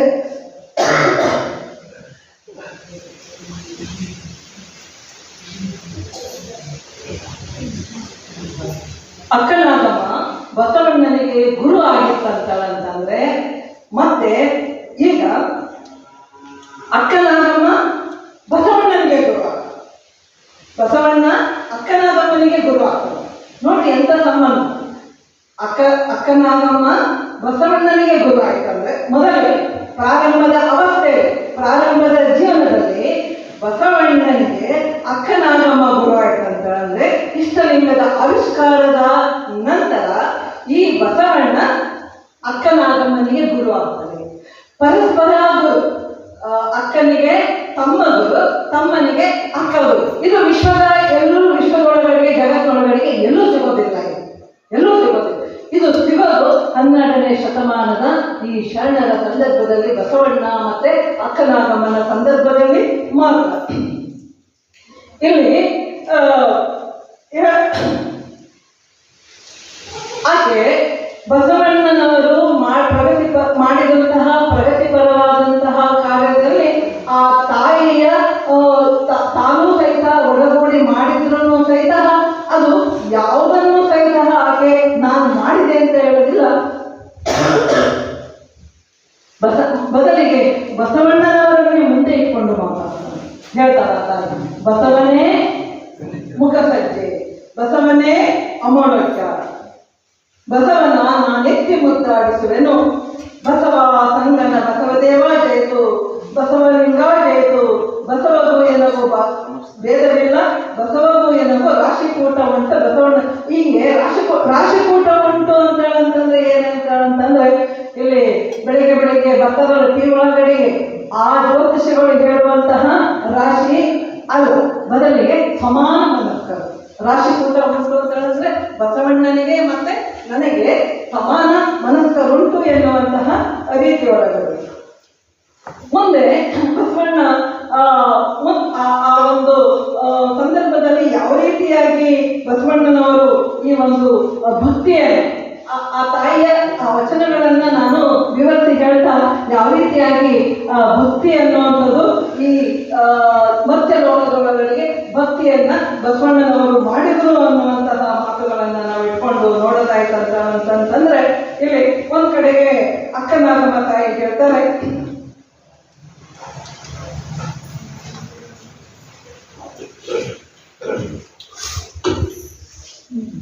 ಭಕ್ತಿಯ ತವನಿಧಿಯ ಬಸವಣ್ಣ ಅಂತ, ಭಕ್ತಿಯ ತವನಿಧಿ ಬಸವಣ್ಣ ಅಂತ. ಭಕ್ತಿಯ ತವನಿಧಿ ಅಂತ ಅಂತಂದ್ರೆ ಎಷ್ಟು ಬಳಸಿದ್ರು ಸಹಿತ ಕಡಿಮೆ ಆಗಲಾರದಂತ ಹೊತ್ತಿಗೆ ನಾವು ತವನಿಧಿ ಅಂತೇಳಿ ಕರಿತೇವೆ. ಅಂತಹ ಒಂದು ತವನಿಧಿ ಯಾರಪ್ಪ ಅಂತಂದ್ರೆ ಬಸವಣ್ಣ. ಬಸವ ಮಾಡಿದಾಯ್ತು ಭೂಮಿಗೆ ಭಕ್ತಿಯ ಬೆಳಕು. ಭಕ್ತಿ ಇದ್ದಿರಲೇನೋ ಹಾಕಿದ್ರ ಮೊದಲಿಗೆ ಇತ್ತು, ಆದರೆ ಭಕ್ತಿಗೆ ನಿಜವಾದ ಬೆಳಕು ಬಂದಿದ್ದು ಯಾವಾಗಪ್ಪ ಅಂತಂದ್ರೆ ಬಸವಣ್ಣ ಬಂದಾಗ. ಬಸವ ಮಾಡಿದಾಯ್ತು ಭೂಮಿಗೆ ಬೆಳಕು, ಬಸವ ಮಾಡಿದಾಯ್ತು ಲಿಂಗ ಜಂಗಮ ಪೂಜೆ ಎನ್ನುವಂತಹ ಮಾತಲ್ಲಿ ಬಸವ ಮಾಡಿದಾಯ್ತು ಭಕ್ತರಲ್ಲಿ ಸಮಭಾವ, ಎನ್ನ ಕಲ್ಗೊಳಗಳಿಗೆ ಇಂಬಾದ ಬಸವ, ಎನ್ನ ಮನ ಭಾವನೆಗಳೊಳಗಾದ ಬಸವ. ಇಲ್ಲಿ ಬಸವ ಮಾಡಿದಾಯ್ತು ಭೂಮಿಗೆ ಭಕ್ತಿಯ ಬೆಳಕು. ಬಸವಣ್ಣ ಮೊಟ್ಟ ಮೊದಲಿಗೆ ಈ ಭೂಮಿಯ ಮೇಲೆ ಬೆಳಕನ್ನು ತಂದು ಚೆಲ್ಲಿದ. ಯಾವ ಬೆಳಕನ್ನು ತಂದು ಚೆಲ್ಲಿದ? ಸುಜ್ಞಾನ ಭಕ್ತಿಯ ಬೆಳಕನ್ನು ತಂದು ಚೆಲ್ಲಿದ. ಆ ಬೆಳಕು ಎಂದೂದಿತ್ತು ಅಂತಂದ್ರೆ ಬಸವಣ್ಣ ಕಟ್ಟಿದಂತಹ ಭಕ್ತಿಯ ಸಾಮ್ರಾಜ್ಯ. 12ನೇ ಶತಮಾನದಲ್ಲಿ ಬಸವಣ್ಣ ಕಟ್ಟಿದ ಸಮಾಜ ಯಾವುದಂತಂದ್ರೆ ಭಕ್ತಿಯ ಸಮಾಜ. ಆ ಭಕ್ತಿಯ ಸಮಾಜದ ಒಳಗಡೆಗೆ ಬಸವಣ್ಣ ಭಕ್ತಿ ಅಂತಂದ್ರೆ ನಾವೇನು ಒಂದು ಬಸವಣ್ಣವ್ರನ್ನ ಯಾವ್ದಾದ್ರು ಫೋಟೋ ಇಟ್ಟು ಅದಕ್ಕೊಂದಿಷ್ಟು ವಿಭೂತಿ ಹಚ್ಚಿ ಉದನ್ ಕಡ್ಡೆ ಬೆಳಗ್ಗೆ ಕರ್ಪೂರ ಹಚ್ಚಿ ಬಸವ ಅಂತೇಳಿ ಏನು ಅಂತೇವಲ್ಲ, ಅದು ಭಕ್ತಿ ಅಲ್ಲ. ಅದು ನಿಜವಾದಂತಹ ಭಕ್ತಿ ಅಲ್ಲ. ನಿಜವಾದಂತಹ ಭಕ್ತಿ ಅಂತಂದ್ರೆ ಪ್ರೀತಿ. ನಿಜವಾದಂತಹ ಭಕ್ತಿ ಅಂತಂದ್ರೆ ಪ್ರೇಮ, ಕರುಣೆ, ಕಕ್ಕುಲಾತಿ. ಈ ಕರುಣೆ, ಪ್ರೀತಿ, ಕಕ್ಕುಲಾತಿಯ ಮುಖಾಂತರವಾಗಿ ಬಸವಣ್ಣನವರು ದೊಡ್ಡ ಕ್ರಾಂತಿಯನ್ನ ಮಾಡಿದರು. ಬಸವಣ್ಣ ಬಂದಿದ್ದೇ ಭಕ್ತಿಯ ಸಲುವಾಗಿ. ಬಸವಣ್ಣ ಭಕ್ತಿಯ ಸಲುವಾಗಿ. ಒಬ್ಬ ಮಹಾನ್ ತಂದ ದೇವರ ಹತ್ರ ಹೋಗಿ ಕೇಳ್ತಾನ, ದೇವರೇ ನನ್ಗೆ ಏನಾದ್ರು ಕೆಲಸ ಇದ್ರೆ ಕೊಡ್ರಿ ಅಂತ. ಆಗ ದೇವ್ರ ಹೇಳ್ತಾನ, ನೋಡಪ್ಪ 7,000 ವರ್ಷಗಳ ತನಕ ನಿನಗೆ ಟೈಮ್ ಕೊಡ್ತೇನೆ, ಹೋಗಿ ಆ ಮಹಾಸಾಗರದ ನೀರನ್ನೆಲ್ಲ ಚೆಲ್ಲಿಬಾ. ಆಯ್ತು ಅಂತಂತೇಳಿ ಹೋಗ್ತಾನೆ. 7,000 ವರ್ಷಗಳು ಎಲ್ಲ ಚೆಲ್ಲಿ ಅಂತೇಳಿ ಆತ ಖಾಲಿ ಮಾಡಿ ಬಂದು ಮತ್ತೆ ಕೇಳ್ತಾನಂತೆ, ದೇವ್ರೆ ನೀವು ಹೇಳಿ ಕೆಲಸ ಮಾಡಿದೆ, ನಾನು ಏನಾದ್ರು ಕೆಲಸ ಕೊಡ್ರೆ. ಆಗ ದೇವ್ರು ಹೇಳ್ತಾನಂತೆ, ಹಿಮಾಲಯ ಪರ್ವತವನ್ನೆಲ್ಲ ಪುಡಿ ಮಾಡಿದ ಅಂತ. ಆಯ್ತು, 7,000 ವರ್ಷ ಅಲ್ಲ, ಎಲ್ಲ ಪುಡಿ ಗಟ್ಟಿ ಬರ್ತೀನಿ ಅಂತ ಹೇಳಿ ಬರ್ತಾನಂತ. ಎಲ್ಲ ಕೆತ್ತಿ 7,000 ವರ್ಷ ಕೆತ್ತಿ ಅದನ್ನ ಪುಡಿ ಮಾಡಿದ. ಬಂದು ದೇವರೇ ನನಗೆ ಕೆಲಸ ಕೊಡಂತಲ್ಲ ಸಂತೆ ಹೇಳ್ದ. ಓ ಭಾಳ ಶಪ ಎಷ್ಟು ಚಲೋ ಕೆಲಸ ಮಾಡಿದಲ್ಲ, ನಿನ್ನ ಒಳಗಡೆ ಎಂಥ ಶಕ್ತಿ ಅಲ್ಲ, ಇನ್ನೂ ಒಂದು ಕೆಲಸ ಮಾಡಬೇಕು. ಹೇಳಿ ಏನು ಕೆಲಸ? ನೋಡಪ್ಪ, ಇಲ್ಲಿ ಮತ್ತೆ ಲೋಕ ಅಂತಂತೇಳಿ ಒಂದು ಲೋಕ ಅದ. ಆ ಲೋಕದ ಜನರೊಳಗಡೆಗೆಲ್ಲ ಬಹಳ ಕಿತ್ತಾಟ, ಹೊಡೆದಾಟ, ಬಡದಾಟ ಎಲ್ಲ ನಡೀತಾ ಇದೆ. ನಿನಗೆ 7,000 ವರ್ಷ ಟೈಮ್ ಕೊಡ್ತೇನೆ. ಹೋಗಿ ಅವರಲ್ಲೆಲ್ಲ ಅದನ್ನೆಲ್ಲ ನಿಲ್ಲಿಸಿ ಭಕ್ತಿವಂತರನ್ನಾಗಿ ಮಾಡು. ಇದೇ ಮಹಾಗುರುಗಳೇ ಅಂತ ಮಹಾಸಾಗರವನ್ನೇ ಬರೆದು ಮಾಡಿ ಬಂದೇನೆ. ಹಿಮಾಲಯ ಪರ್ವತವನ್ನೇ ನುಚ್ಚುಗುಚ್ಚಾಗಿ ಮಾಡಿ ಬಂದಿದ್ದೇನೆ. ಇದೆಲ್ಲ ಏನು ಮಹಾ ಕೆಲಸ ಮಾಡಿ ಬರ್ತೀನಿ ಅಂತ ಹೋಗ್ತಾನ. 7,000 ವರ್ಷ ಆದ್ರೂ ಸಹಿತ ಈ ಸಮಾಜದ ಜನರನ್ನ ಬದಲಾಯಿಸಕ್ಕೆ ಸಾಧ್ಯ ಆಗೋದಿಲ್ಲ. ದೇವರ ಹತ್ರ ಬರ್ತಾನ, ಏನಪ್ಪ ಅಂತ ನಾ ಹೇಳಿದ ಕೆಲಸ ಮಾಡ್ಕೊಂಡು ಬಂದೆ ಅಂತ ಕೇಳ್ತಾನ. ಇಲ್ಲ, ಸಾಧ್ಯ ಆಗಲಿಲ್ಲ ಅಂತ ಹೇಳ್ತಾನ. ಹೌದಾ, ಸಾಧ್ಯ ಆಗಲಿಲ್ಲ, ಆಯ್ತು, ಇನ್ನೂ 7,000 ವರ್ಷಕ್ಕೆ ಹೋಗೋದು. ಅವರೆಲ್ಲರನ್ನು ಸಹಿತ ಪ್ರೀತಿ ಪ್ರೇಮದಿಂದ ಇರುವಂತಹ ರೀತಿಯಲ್ಲಿ ಮಾಡಿಲ್ಲ ಅಂತಂತಾನ. ಮತ್ತೆ 7,000 ವರ್ಷಗಳು ಕೊಟ್ಟನಲ್ಲ ದೇವರು ಅಂತಂತ ಖುಷಿಯಾಗಿ ಆ ಸಂತ ಬರ್ತಾನ. ಎಲ್ಲ ಕಡೆ ಓಡಾಡ್ತಾನ, ಇದು ಮಾಡ್ತಾನ, ಎಲ್ಲರನ್ನು ಸೇರಿಸ್ತಾನ, ಎಲ್ಲರ ಮುಂದೆ ಹೋಗಿ ಭೇಟಿ ಕೊಡ್ತಾನ, ಇದು ಮಾಡ್ತಾನೆ. ಏನು ಮಾಡಿದ್ರು ಸಹಿತ ಈ ಸಮಾಜವನ್ನು ಸರಿ ಮಾಡಲಿಕ್ಕೆ, ರಿಪೇರಿ ಮಾಡಲಿಕ್ಕೆ ಆಗೋದಿಲ್ಲ. ಅದೇ ಗುದ್ದಾಟ, ಅದೇ ಹೊಡೆದಾಟ, ಅದೇ ಬಡಿದಾಟ, ಅದೇ ಕಾದಾಟ. ಸಂತರಲ್ವ, ಸನ್ಯಾಸಿಗಳಲ್ವ, ಸಂಸಾರಸ್ಥರಲ್ವ, ಎಲ್ಲರಲ್ಲೂ ಸಹಿತ ಅದೇ ಹೋಗಿ ಹೇಳ್ತಾನ, ಇಲ್ಲ ಸಾಧ್ಯ ಆಗಲ್ಲ ಅಂತ. ಅದಕ್ಕೆ ಆ ದೇವರು ಏನ್ ಮಾಡಿದಂತೆ, ಬಸವಣ್ಣನನ್ನ ಈ ಮತ್ತೆ ಲೋಕಕ್ಕೆ ಕಳಿಸಿ ಇಲ್ಲಿಯ ಜನರನ್ನ ನೀನು ಪ್ರೀತಿ ಪ್ರೇಮದಿಂದ ಕರುಣೆ ಸೊಕ್ಕಲಾಟೆಯಿಂದ ಮಾಡಿ ಬಾಳ್ತಾರೆ. ಆ ಒಂದು ಮಣಿಹವನ್ನ ಬಸವಣ್ಣ ಮಾಡಿದ. ಬಸವಣ್ಣ ಆ ಕೆಲಸವನ್ನ ಮಾಡಿದ. ಬಸವಣ್ಣ ಆ ಕೆಲಸವನ್ನ ಹೇಗೆ ಮಾಡಿದ? ಏನು ಕಾಯ್ದೆ ಕಾನೂನುಗಳನ್ನ ಮಾಡಿದ? ಈಗ ಇರುವಂತಹ ರೀತಿಯಲ್ಲಿ ಏನಾದರೂ ಪ್ರಜಾಪ್ರಭುತ್ವ ಇದ್ದೇನೋ ಆಗ ಇಲ್ಲ.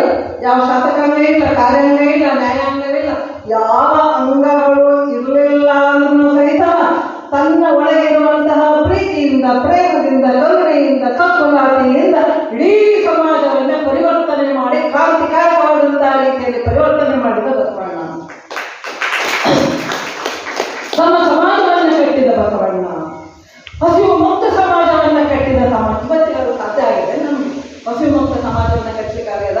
ವ್ಯಸನ ಮುಕ್ತ ದಿನಾಚರಣೆ ಅಂತಂತೇಳಿ ಮೊನ್ನೆ ನಮ್ಮ ಅಪ್ಪೋರ ಬಗ್ಗೆ ಸರ್ಕಾರನೇ ವ್ಯಸನ ಮುಕ್ತ ದಿನಾಚರಣೆಯನ್ನಾಗಿ ಪೂಜ್ಯ ದೊಡ್ಡಪ್ಪಗಳವರನ್ನ, ಮಹಂತಪ್ಪಗಳವರ ಹೆಸರಿನಲ್ಲಿ ವ್ಯಸನ ಮುಕ್ತ ದಿನಾಚರಣೆಯನ್ನಾಗಿ ಮಾಡಿದ್ರು.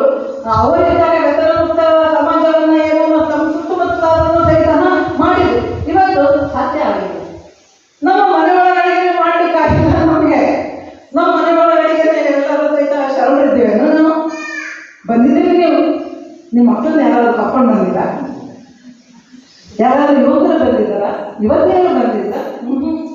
ಕರೀರಿ ನೀವು ಅವರಿಗೆ ಏನಾದ್ರು, ಬಾರಪ್ಪ ಮಹಾಮನೆ ಒಳಗಡೆಗೆ ಅಪ್ಪವರು ನಿಂತ ಒಂದು ಸ್ಮರಣೋತ್ಸವನ ಮಾಡಿ ಬರ್ತೀನಿ ಕರೆದ್ರೆ, ಏವಾ ನೀನು ಬಿಟ್ಟು ಬರಲ್ಲ, ನಿನ್ಗೆ ಗಾಡಿ ತೊಗೊಂಡು ಬೇಕಾದ್ರೆ ಬಿಟ್ಟು ಬರ್ತೀನಿ, ನೀನು ನೋಡು, ಫೋನ್ ಹಚ್ಚಿ ಬೇಕಾದ್ರೆ ಆಮೇಲೆ ನಿನ್ನ ಕರ್ಕೊಂಡು ಬರ್ತೀನಿ. ಅವರ ಉತ್ತರ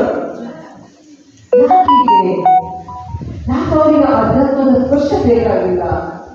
ಯಾಕೆ ಅಂತಂದ್ರೆ ಅಂತ ಒಂದು ಸಂಸ್ಕಾರವನ್ನು ನಾವು ಕೊಡ್ತೇವೆ.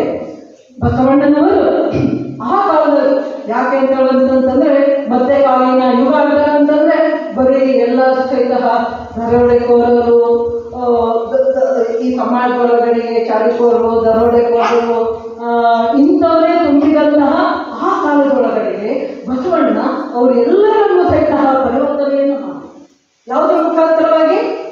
ಭಕ್ತಿ ಮುಖಾಂತರ. ಮುಖಾಂತರವಾಗಿ, ತನ್ನೊಳಗಡೆ ಇರುವಂತಹ ಪ್ರೀತಿಯ ಮುಖಾಂತರವಾಗಿ.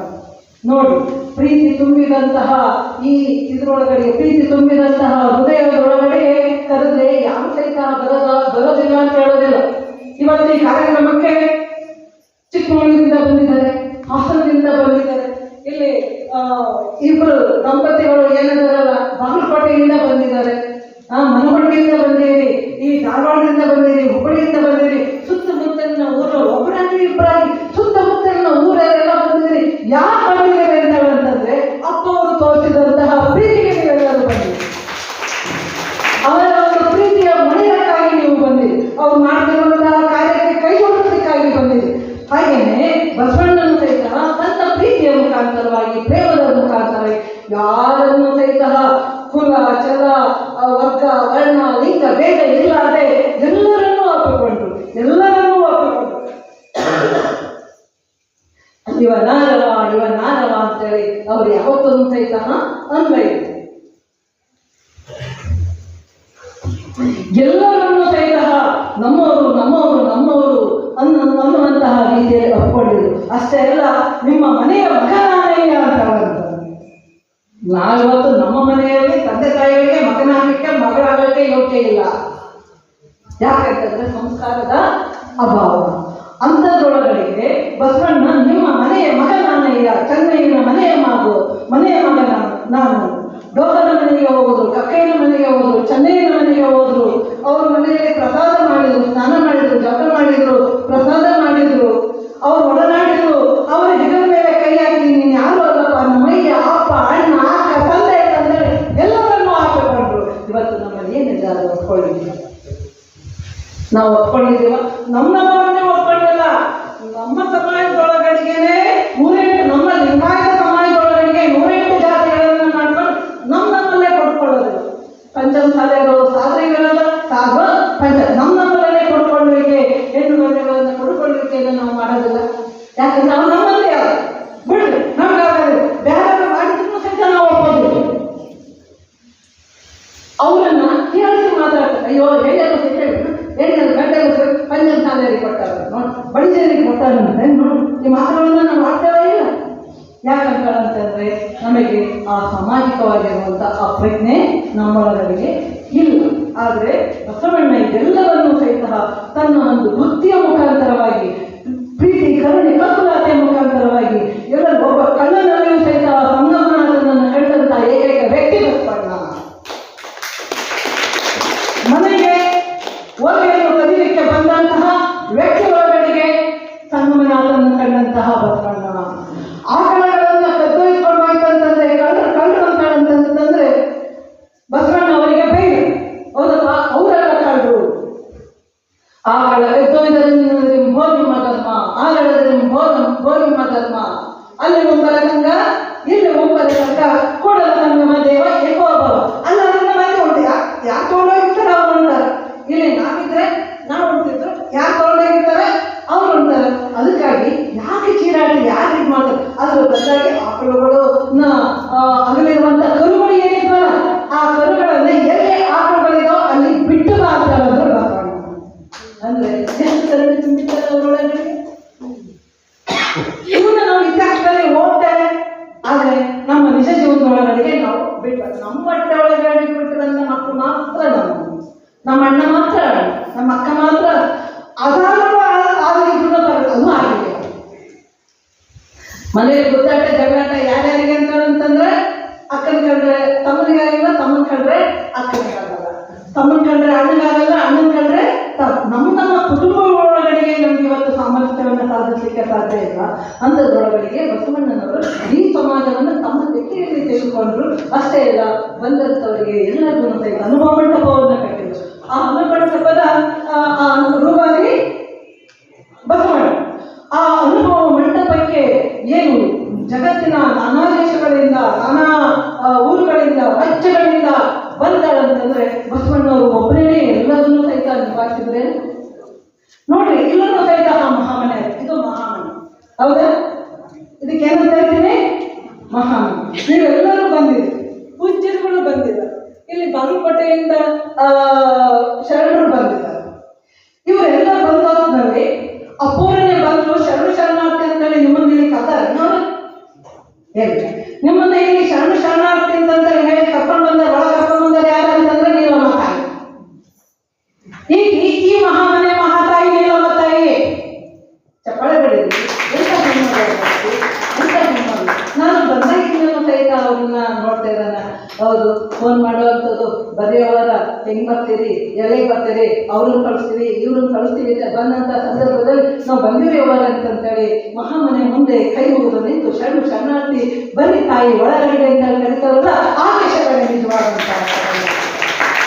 ಈಗ ಅಪ್ಪವ್ರಿಗೆ ಎಲ್ಲರೂ ಅಪ್ಪವ್ರನ್ನ ನಾನು ಇಲ್ಲಿ ಕಳೆದಂತಾಗಿ ಮಾತಾಡ್ತಿಲ್ಲ. ಅಪ್ಪನವರು ಮಾಡುವಂತಹ ಎಲ್ಲ ಕಾರ್ಯಗಳಿಗೆ ಬೆನ್ನೆಲುಬಾಗಿ ನಿಂತಿರುವವಳಂತಂದ್ರೆ ಇಲ್ಲಿ ನೀಲಮ್ಮ ತಾಯಿ. ಅಷ್ಟೇ ಅಲ್ಲ, ಆ ತಾಯಿ ಒಂದು ಸ್ವಲ್ಪ ಇದ್ರೂ ಸಹಿತ ಆಕೆ ಎಚ್ಚತಾಳ, ತುರಿತಾಳ, ಊಟಕ್ಕೆ ನೀಡ್ತಾಳ, ಬಂದಂಥವ್ರನ್ನ ನೋಡ್ತಾಳ, ಬಂದಂಥವ್ರನ್ನ ತಮ್ಮ ಹೊರ ಗತಿ ನಿಮ್ದು ಪ್ರಸಾದ ಆಯ್ತಾ, ನಿಮ್ಮದು ಪ್ರಸಾದ ಆಯ್ತಾ, ಆರಾಮಿದ್ದೀರ ಅನ್ನೋದೇ ಕೇಳ್ತಾಳ. ಇಂತಹ ಮಠಗಳಲ್ಲಿ ಈ ರೀತಿಯಲ್ಲಿ ಕೇಳುವಂತಹ ಮಠಗಳು ಎಷ್ಟು ಮಠಗಳಿವೆ?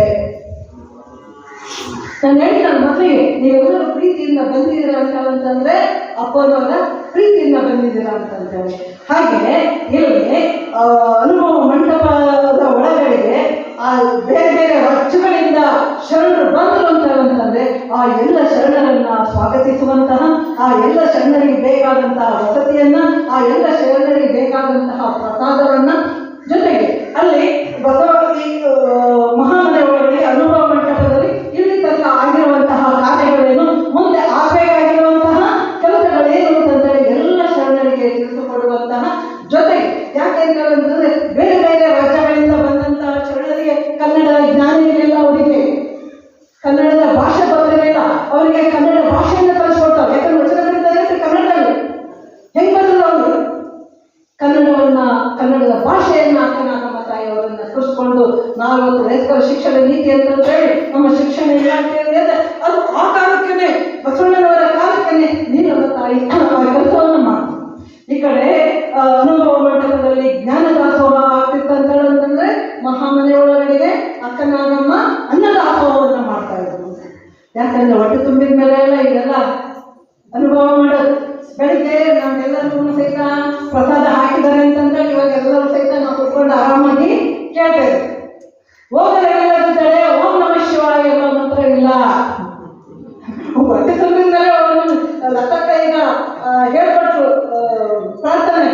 ಆ ಪ್ರಾರ್ಥನೆಯನ್ನ ಸಂತೃಪ್ತಿಯಿಂದ ಹೇಳಿದೀನಿ ಅಂತಂದ್ರೆ ನೀವಮ್ಮ ತಾಯಿ ನಮ್ಗೆಲ್ಲರಿಗೂ ಸಹಿತ ಪ್ರಸಾದ ಮಾಡಿ ಸಂತೃಪ್ತಿ ಮಾಡಿ. ಯಾಕಂತಂದ್ರೆ ಪ್ರಸಾದ ಅಂತಂದ್ರೆ ಸಂತೃಪ್ತಿ ಆಗ, ಪ್ರಸಾದದಿಂದ ಆಗುವಂತಹ ಪ್ರಯೋಜನ ಮೊದಲಿಗೆ ಸಂತೃಪ್ತಿ. ಆ ಸಂತೃಪ್ತಿ ಆಗಿದೆ ಅಂತ ಅನ್ನೋದಕ್ಕೆ ನಾವು ಕೂತ್ಕೊಂಡಿದ್ದೇವೆ, ಎಲ್ಲದನ್ನು ಸಹಿತ ನಾವು ಕೇಳ್ತಾ ಇದ್ದೇವೆ.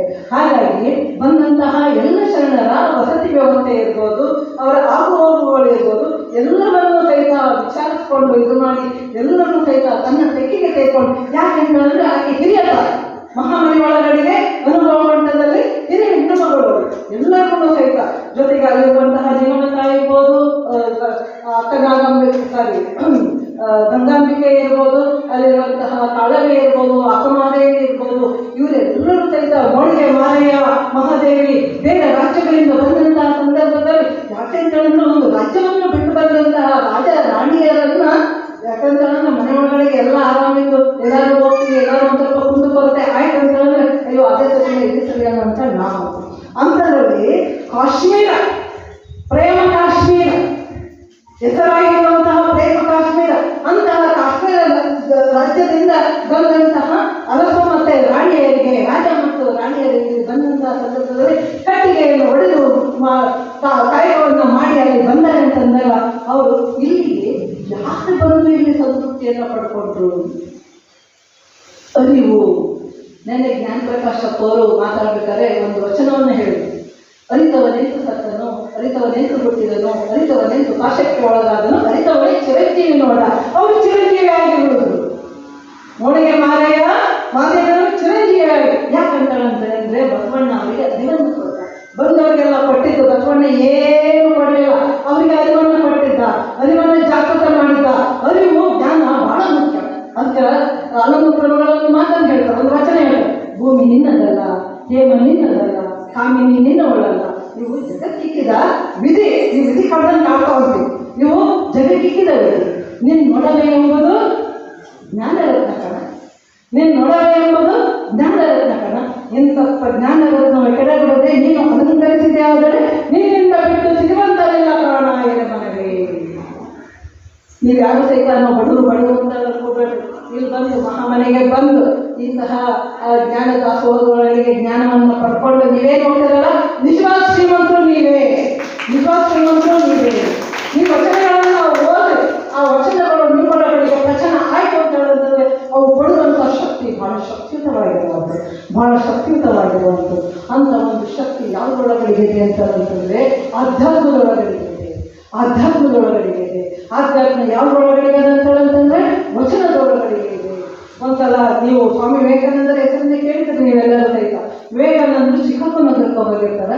ಸರ್ವಧರ್ಮ ಸಮ್ಮೇಳನದಲ್ಲಿ ಭಾಗವಹಿಸಿ ಈ ದೇಶದ ಸಂಸ್ಕೃತಿಯನ್ನ, ಈ ದೇಶದಲ್ಲಿ ಇರುವಂಥ ಆಧ್ಯಾತ್ಮ ತತ್ವವನ್ನು ಬೋಧನೆಯನ್ನು ಮಾಡಿ ಎಲ್ಲ ಆಗಿದ್ದ ಒಬ್ಬ ಜರ್ನಲಿಸ್ಟ್ ಅಂದರೆ ಪತ್ರಕರ್ತ ಎದ್ದು ನಿಂತು ಒಂದು ಪ್ರಶ್ನೆಯನ್ನೇ ಕೇಳ್ತಾರೆ.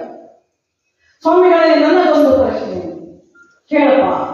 ಏನು ಪ್ರಶ್ನೆಯನ್ನೇ ಕೇಳ್ತಾನೆ ಅವ ಅಂತಂದ್ರೆ, ಸ್ವಾಮಿಗಳೇ, ಭಾರತದ ಸಾವು ಯಾವಾಗ? ಭಾರತದ ಸಾವು ಯಾವಾಗ? ಎಲ್ಲರೂ ಬಹಳ ಅಧೀರಾಗಿಪ್ಪ, ಎಂತ ಸ್ವಾಮಿಗಳಿಗೆ ಇಷ್ಟೋ ತನಕ ಎಷ್ಟು ಚೆನ್ನಾಗಿ ಮಾತಾಡಿದ್ರು, ಭಾರತೀಯ ಸಂಸ್ಕೃತಿ ಎಷ್ಟು ಚೆನ್ನಾಗಿ ಮಾತಾಡಿದ್ರು. ಹೆಂಗೆ ಪ್ರಶ್ನೆಯಲ್ಲೇ ಭಾರತದ ಭಾರತದ ಸಾವು ಯಾವಾಗ ಅಂತ ಹೇಳೋದು ಕೇಳಿದಾಗ ಅವರೆಲ್ಲ ವಿಚಲಿತರಾದರೂ ಸಹಿತ ವಿವೇಕಾನಂದ ವಿಚಲಿತರಾಗೋದಿಲ್ಲ. ಬದಲಿಗೆ ಹೇಳ್ತಾರ, ಭಾರತದ ಸಾವು ಯಾವಾಗ ಅಂತ ಹೇಳಿದ್ರೆ ಭಾರತ ದೇಶದಲ್ಲಿ ಯಾವಾಗ ಆಧ್ಯಾತ್ಮಿಕತೆ ಸಾಯ್ತದೋ ಅವಾಗ ಭಾರತದ ಸಾವು.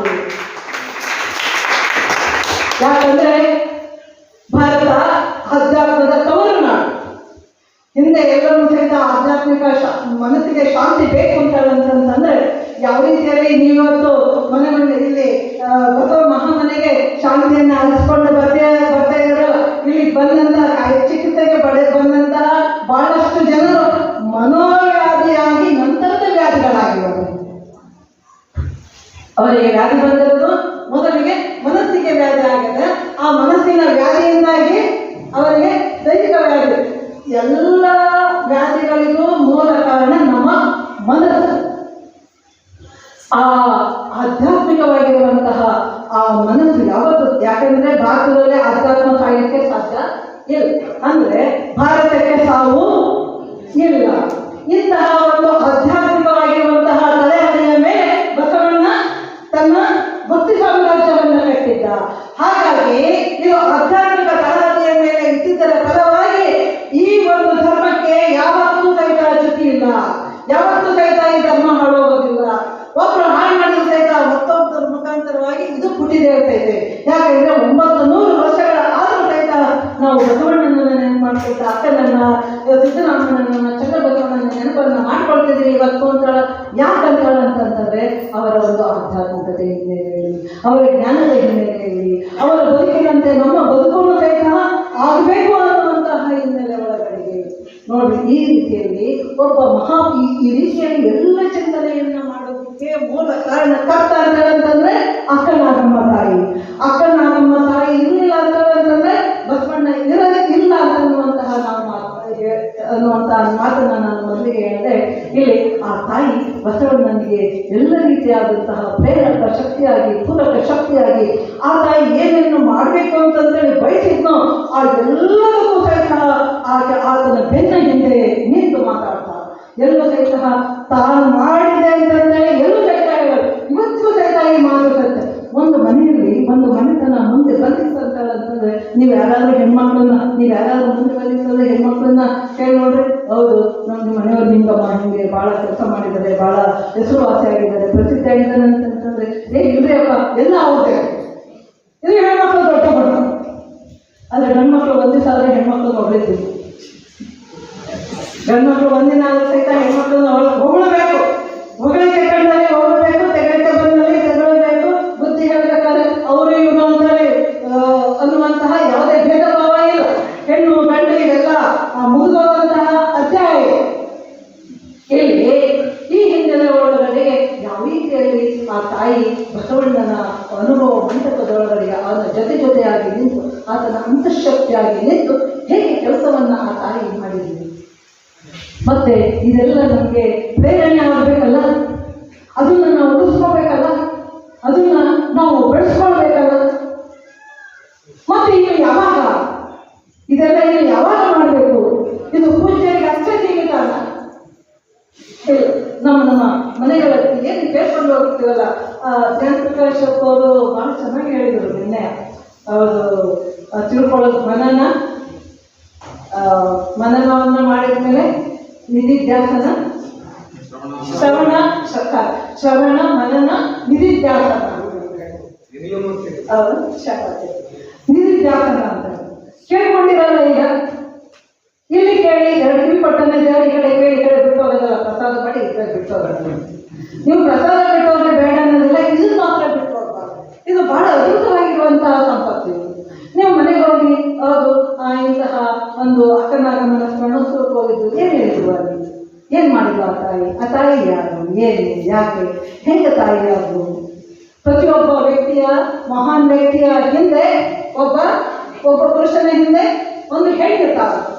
ಇಲ್ಲಿ ಬಸವಣ್ಣ ಎನ್ನುವಂತಹ ಆ ಜ್ಯೋತಿಯ ಹಿಂದೆ ಅಕ್ಕನಾಗಮ್ಮ ತಾಯಿ ಇದ್ದಾರ. ನಾವು ಮಹಾಪುರುಷನ ಹಿಂದೆ ಹೆಂಡತಿ ಇದ್ದದ್ದನ್ನು ನೋಡ್ತೀವಿ, ತಾಯಿ ಇದ್ದದ್ದನ್ನು ನೋಡ್ತೀವಿ. ನನಗೆ ಅನಿಸಿದ ಮಟ್ಟಿಗೆ, ನಾನು ಓದಿದ ಮಟ್ಟಿಗೆ, ಜೀವನ ಚರಿತ್ರೆಗಳನ್ನು ಓದಿದ ಮಟ್ಟಿಗೆ ಒಬ್ಬ ಸೋದರಿಯಾಗಿ ನಿಂತು ಒಬ್ಬ ಮಹಾನ್ ವ್ಯಕ್ತಿಯನ್ನ ರೂಪಿಸಿದ್ದು ಬಹುಶಃ ಅಕ್ಕನಾಗಮ್ಮ ತಾಯಿ ಒಬ್ಬಳೇ ಅಂತಲ್ಲ. ಬೇರೆ ಹೆಚ್ಚಿನ ಓದು ನಮಗಿನ್ನ ಇಲ್ಲದೇ ಇರ್ಬೋದು, ಆದರೆ ಓದಿದಂತಹ ನೆನಪಿನಲ್ಲಿ ಹೇಳ್ಬೇಕಾಯ್ತು ಅಂತಂದ್ರೆ ಬಹುಶಃ ಆ ತಾಯಿ ಕಾಣುತ್ತದೆ. ಇಲ್ಲಿ ಇನ್ನು ಈ ಅನುಭವ ಮಂಟಪವನ್ನು ಕಟ್ಟಿ ಬೆಳೆಸುವುದರ ಜೊತೆಗೆ ಅಕ್ಕನಾಗಮ್ಮ ತಾಯಿ ಬಸವಣ್ಣನವರ ಹಿಂದೆ ಕೆಲಸ ಮಾಡಿತ್ತಂತಂದ್ರೆ ಮುಂದೆ ಕಲ್ಯಾಣದಲ್ಲಿ ವಿಪ್ಲವ ಆಗ್ತದೆ. ಹರಳೆಯ ಮಧುವರ್ಷದ ಮಕ್ಕಳ ವಿವಾಹದ ಒಂದು ಸಂದರ್ಭದಲ್ಲಿ ಬಹಳ ದೊಡ್ಡ ಗಲಾಟೆ ಆಗ್ತದ, ಗದ್ದಲೆ ಆಗ್ತದ, ಕಲ್ಯಾಣದಲ್ಲಿ ಬೆಂಕಿ ಹತ್ತಿ ಬಿಡ್ತದ. ಅಂತ ಒಂದು ಸಂದರ್ಭದೊಳಗಡೆ ಅಕ್ಕನಾಗಮ್ಮ ತಾಯಿ ತೋರಿಸಿದಂತಹ ಒಂದು ಧೈರ್ಯ ಬಹಳ ಮುಖ್ಯವಾಗಿರುವಂಥದ್ದು. ನೋಡಿ, ಒಂದು ಸಂಸ್ಥಾನವನ್ನು ಉಳಿಸ್ಲಿಕ್ಕೆ ಅಥವಾ ಒಂದು ರಾಜ್ಯವನ್ನು ಉಳಿಸ್ಲಿಕ್ಕೆ ಎಷ್ಟೋ ಜನ ಮಹಿಳೆಯರು ಕತ್ತಿಯನ್ನು ಹಿಡಿದು ಹೋರಾಟವನ್ನು ಮಾಡಿದಂಥ ಉದಾಹರಣೆ ನಮ್ಮ ಮುಂದೆ ಹೇಳಿದೆ. ಚೆನ್ನಮ್ಮ ಇರ್ಬೋದು, ಝಾನ್ಸಿ ರಾಣಿ ಲಕ್ಷ್ಮಿ ಇರ್ಬೋದು, ಕಿತ್ತೂರು ರಾಣಿ ಚೆನ್ನಮ್ಮ ಇರ್ಬೋದು, ಇವೆಲ್ಲವೂ ಸಹಿತ ಇದೆ. ಆದರೆ ಜ್ಞಾನಕ್ಕಾಗಿ, ಜ್ಞಾನದ ರಕ್ಷಣೆಗಾಗಿ, ಜ್ಞಾನದ ಸಂರಕ್ಷಣೆಗಾಗಿ ಕಚ್ಚೆಯನ್ನು ಕಟ್ಟಿ ಕೈಯಲ್ಲಿ ಖಡ್ಗವನ್ನ ಹಿಡಿದು ಕುದುರೆಯ ಮೇಲೆ ಏರಿ ಕುಳಿತು ಯುದ್ಧವನ್ನ ಮಾಡಿ ಜ್ಞಾನದ ಸಂಪತ್ತನ್ನು ಯಾರಾದರೂ ಉಳಿಸಿತ್ತಂತಂದ್ರೆ ಅದು ಅಕ್ಕನಾಗಮ್ಮ ತಾಯಿ. ಅದು ಅಕ್ಕನಾಗಮ್ಮ ತಾಯಿ. ಅಕಸ್ಮಾತ್ ಈ ಅಕ್ಕನಾಗಮ್ಮ ತಾಯಿ ಈ ಸಾಹಿತ್ಯವನ್ನು ನಮಗೆ ಉಳಿಸಿಕೊಡ್ಲಿಲ್ಲ ಅಂತಂದ್ರೆ ಇವತ್ತು ನಾವು ಯಾರು ಸಹಿತ ಇರ್ತಾರೆ. ಅಂದ್ರೆ ಈ ಲಿಂಗಾಯತ ಸಮಾಜ ಅಂತಂತೇಳಿ ಏನು ಕರಿತೀವಲ್ಲ, ಈ ಲಿಂಗಾಯತ ಸಮಾಜ ಬಹುಶಃ ಉಳಿತಾ ಇರಬೇಕು ಅಂತೇಳಿ ನನಗೆ ಅನಿಸ್ತದೆ. ಜೊತೆಗೆ ಬಸವಣ್ಣನವರು ಚಿಕ್ಕವರಿದ್ದಾಗ ಅವರ ಒಂದು ಹೃದಯದಲ್ಲಿ ಆಕೆ ಈ ಅನುಭವದ ಬೀಜಗಳನ್ನು ಅವರು ಬಸವಣ್ಣನವರಿಗೆ ಕೊಡುವಂತಹ ಒಂದು ಶನಿವಾರ ಧಾರಣೆಯನ್ನು ನನಗೂ ಕೊಡ್ರಿ ಅಂತಂತೇಳಿ, ಒಂದು ಧಾರ್ಮಿಕ ಸಂಸ್ಕಾರವನ್ನು ಕೊಡ್ರಿ ಅಂತಂತೇಳಿ ಕೇಳಲಿಲ್ಲ ಅಂತಂತಂದ್ರೆ ಬಹುಶಃ ಬಸವಣ್ಣವರು ಆ ರೀತಿಯಲ್ಲಿ ಅವರಿಗೆ ಜನಿವಾರವನ್ನು ಹಾಕಲಿಕ್ಕೆ ಬಂದಂತಹ ಸಂದರ್ಭದಲ್ಲಿ ನಮ್ಮ ಸಹಿತ ಜನಿವಾರ ಧಾರಣೆ ಮಾಡ್ರಿ ಅಂತಂತೇಳಿ ಕೇಳಿ ಒಮ್ಮೆದೊಮ್ಮೆಗೆ ಸಿಟ್ಟಿಗೆ ಇದ್ಬಿಟ್ರು. ಅದನ್ನು ಯಾಕಂದ್ರೆ ನೀನೇ ಹೆಣ್ಣು, ಅವ್ರು ಎಣ್ಣೆ ಮುಖ ಕಂಡ್ರೆ ಆಗ್ತದೆ, ಮತ್ತೆ ಎಣ್ಣೆ ಮಟ್ಟಿಗೆ ಹೋಗ್ತಾರೆ. ಇಲ್ಲಿ ಕಾಲಿಗೆ ಕೂತಿರುವಂತಹ ಎಲ್ಲ ಜಗತ್ತರನ್ನು ಸಹಿತ ಹೆಣ್ಣಿನ ಹೊಟ್ಟೆಯಲ್ಲೇ ಜನಿಸಿ ಬರ್ತಾರೆ. ಬಸವಣ್ಣ ಆಲೋಚನೆ ಮಾಡ್ತಾರ, ಹೌದು ಆಕೆ ಶೂದ್ರಳಿದಾರ, ಆಕೆಗೆ ಜನಿವಾರ ಧಾರಣೆ ಮಾಡೋದಿಲ್ಲ ಅಂತಾರೆ ಬಸವಣ್ಣ. ಅಲ್ಲ, ನನ್ನ ತಾಯಿನೂ ಮಾದಲಾಂಬಿಕೆ, ಅಕ್ಕನಾಗಮ್ಮನ ತಾಯಿ ಮಾದಲಾಂಬಿಕೆ. ನಾವು ಅವರ ಹೊಟ್ಟೆಯಲ್ಲಿ ಜನಿಸಿ ಬಂದಿದ್ರೆ ನಾನು ಮೇಲು, ನಾನು ಬ್ರಾಹ್ಮಣ, ನನ್ನ ಅಕ್ಕ ಶೂದ್ರ ಯಾಕೆ? ಯಾರು ಮಾಡಿದ್ರು ಇದು? ಆ ದೇವರು ಒಬ್ಬನೇ. ಆ ದೇವರನ್ನೇ ಧರ್ಮವನ್ನ ನಿರ್ಮಾಣವನ್ನ ಮಾಡಿದ್ದೇ ಆಯ್ತು ಅಂತಂದ್ರೆ ಈ ರೀತಿಯಾಗಿ ಯಾಕೆ ಭೇದ ಭಾವ ಮಾಡಿದ? ಈ ರೀತಿಯಾಗಿ ಭೇದ ಭಾವವನ್ನು ಮಾಡಿದಂತ ದೇವರು ನನಗೆ ಬೇಕಾಗಿಲ್ಲ. ಈ ದೇವರು ನನಗೆ ಬೇಕಾಗಿಲ್ಲ. ನನ್ನ ಅಕ್ಕನಿಗೆ ಇರಲಾರದಂತಹ ಧಾರ್ಮಿಕ ಸ್ವಾತಂತ್ರ್ಯ ನನಗೂ ಬೇಡ ಅಂತಂತೇಳಿ ಅದನ್ನ ಕಿತ್ತು ಅವರ ಮುಖದ ಎತ್ತದ ಮೇಲೆ ಬಂದು ಹೊರಗಡೆ ಬಂದ. ಆಗಿನ ಕಾಲದಲ್ಲಿ ಜನಿವಾರಿ ನಿರಾಕರಣೆಯನ್ನ ಮಾಡುವುದಂತಂದ್ರೆ ಧರ್ಮವನ್ನು ವಿರೋಧ ಮಾಡಿದ ಹಾಗೆ. ಆ ಧರ್ಮ ಸಾವಿರಾರು ವರ್ಷಗಳಿಂದ ಬಂದಂತಹ ಆ ಧರ್ಮದಲ್ಲಿದ್ದಂತಹ ರೂಢಿ, ಧರ್ಮದಲ್ಲಿದ್ದಂತಹ ಪದ್ಧತಿಗಳನ್ನು ವಿರೋಧ ಮಾಡುವಂತಂದ್ರೆ ದೇವರನ್ನ ಧಿಕ್ಕರಿಸಿದ ಹಾಗೆ. ಆ ರೀತಿಯಲ್ಲಿ ಧಿಕ್ಕರಿಸಿದ ಸಂದರ್ಭದಲ್ಲಿ ಅವರಿಗೆ ಬಹಿಷ್ಕಾರ ಹಾಕ್ತಾರೆ. ಬಹಿಷ್ಕಾರ ಹಾಕಿದಂತಹ ಸಂದರ್ಭದಲ್ಲಿ ಅಕ್ಕನಾಗಮ್ಮ ತಾಯಿ ಬಸವಣ್ಣನನ್ನು ಕರ್ಕೊಂಡು ಕೂಡಲ ಸಂಗಮಕ್ಕೆ ಬರ್ತಾರೆ. ಕೂಡಲ ಸಂಗಮದೊಳಗಡೆಗೆ ಎಲ್ಲ ರೀತಿಯಾದಂತಹ ಓದು, ವಿದ್ಯೆ, ವೇದ, ಪ್ರಾಣಿ ಎಲ್ಲವನ್ನು ಓದ್ತಾನೆ. ಎಲ್ಲವನ್ನು ಓದಿ ಆದ ನಂತರ ಆತನಿಗೆ ಒಂದು ಮಾತು ಗೊತ್ತಾಗ್ತದೆ. ಆ ಮಾತು ಏನಪ್ಪಾ ಅಂತಂದ್ರೆ ಆ ಮಾತು ಏನಪ್ಪಾ ಅಂತಂದ್ರೆ ಹೌದು ನಾನೇನೇ ಹೇಳ್ಬೋದು, ಚಿಟಿ ಬಂಗಾಳಿನೇ ಎಲ್ಲ ಇಲ್ಲ ಟೈಮ್ ಆಗಿರ್ಬೇಕು. ಟೈಮ್ ಆಗಿದೆ. ಏನ್ ಹೇಳ್ತಾ ಇದ್ದೆ?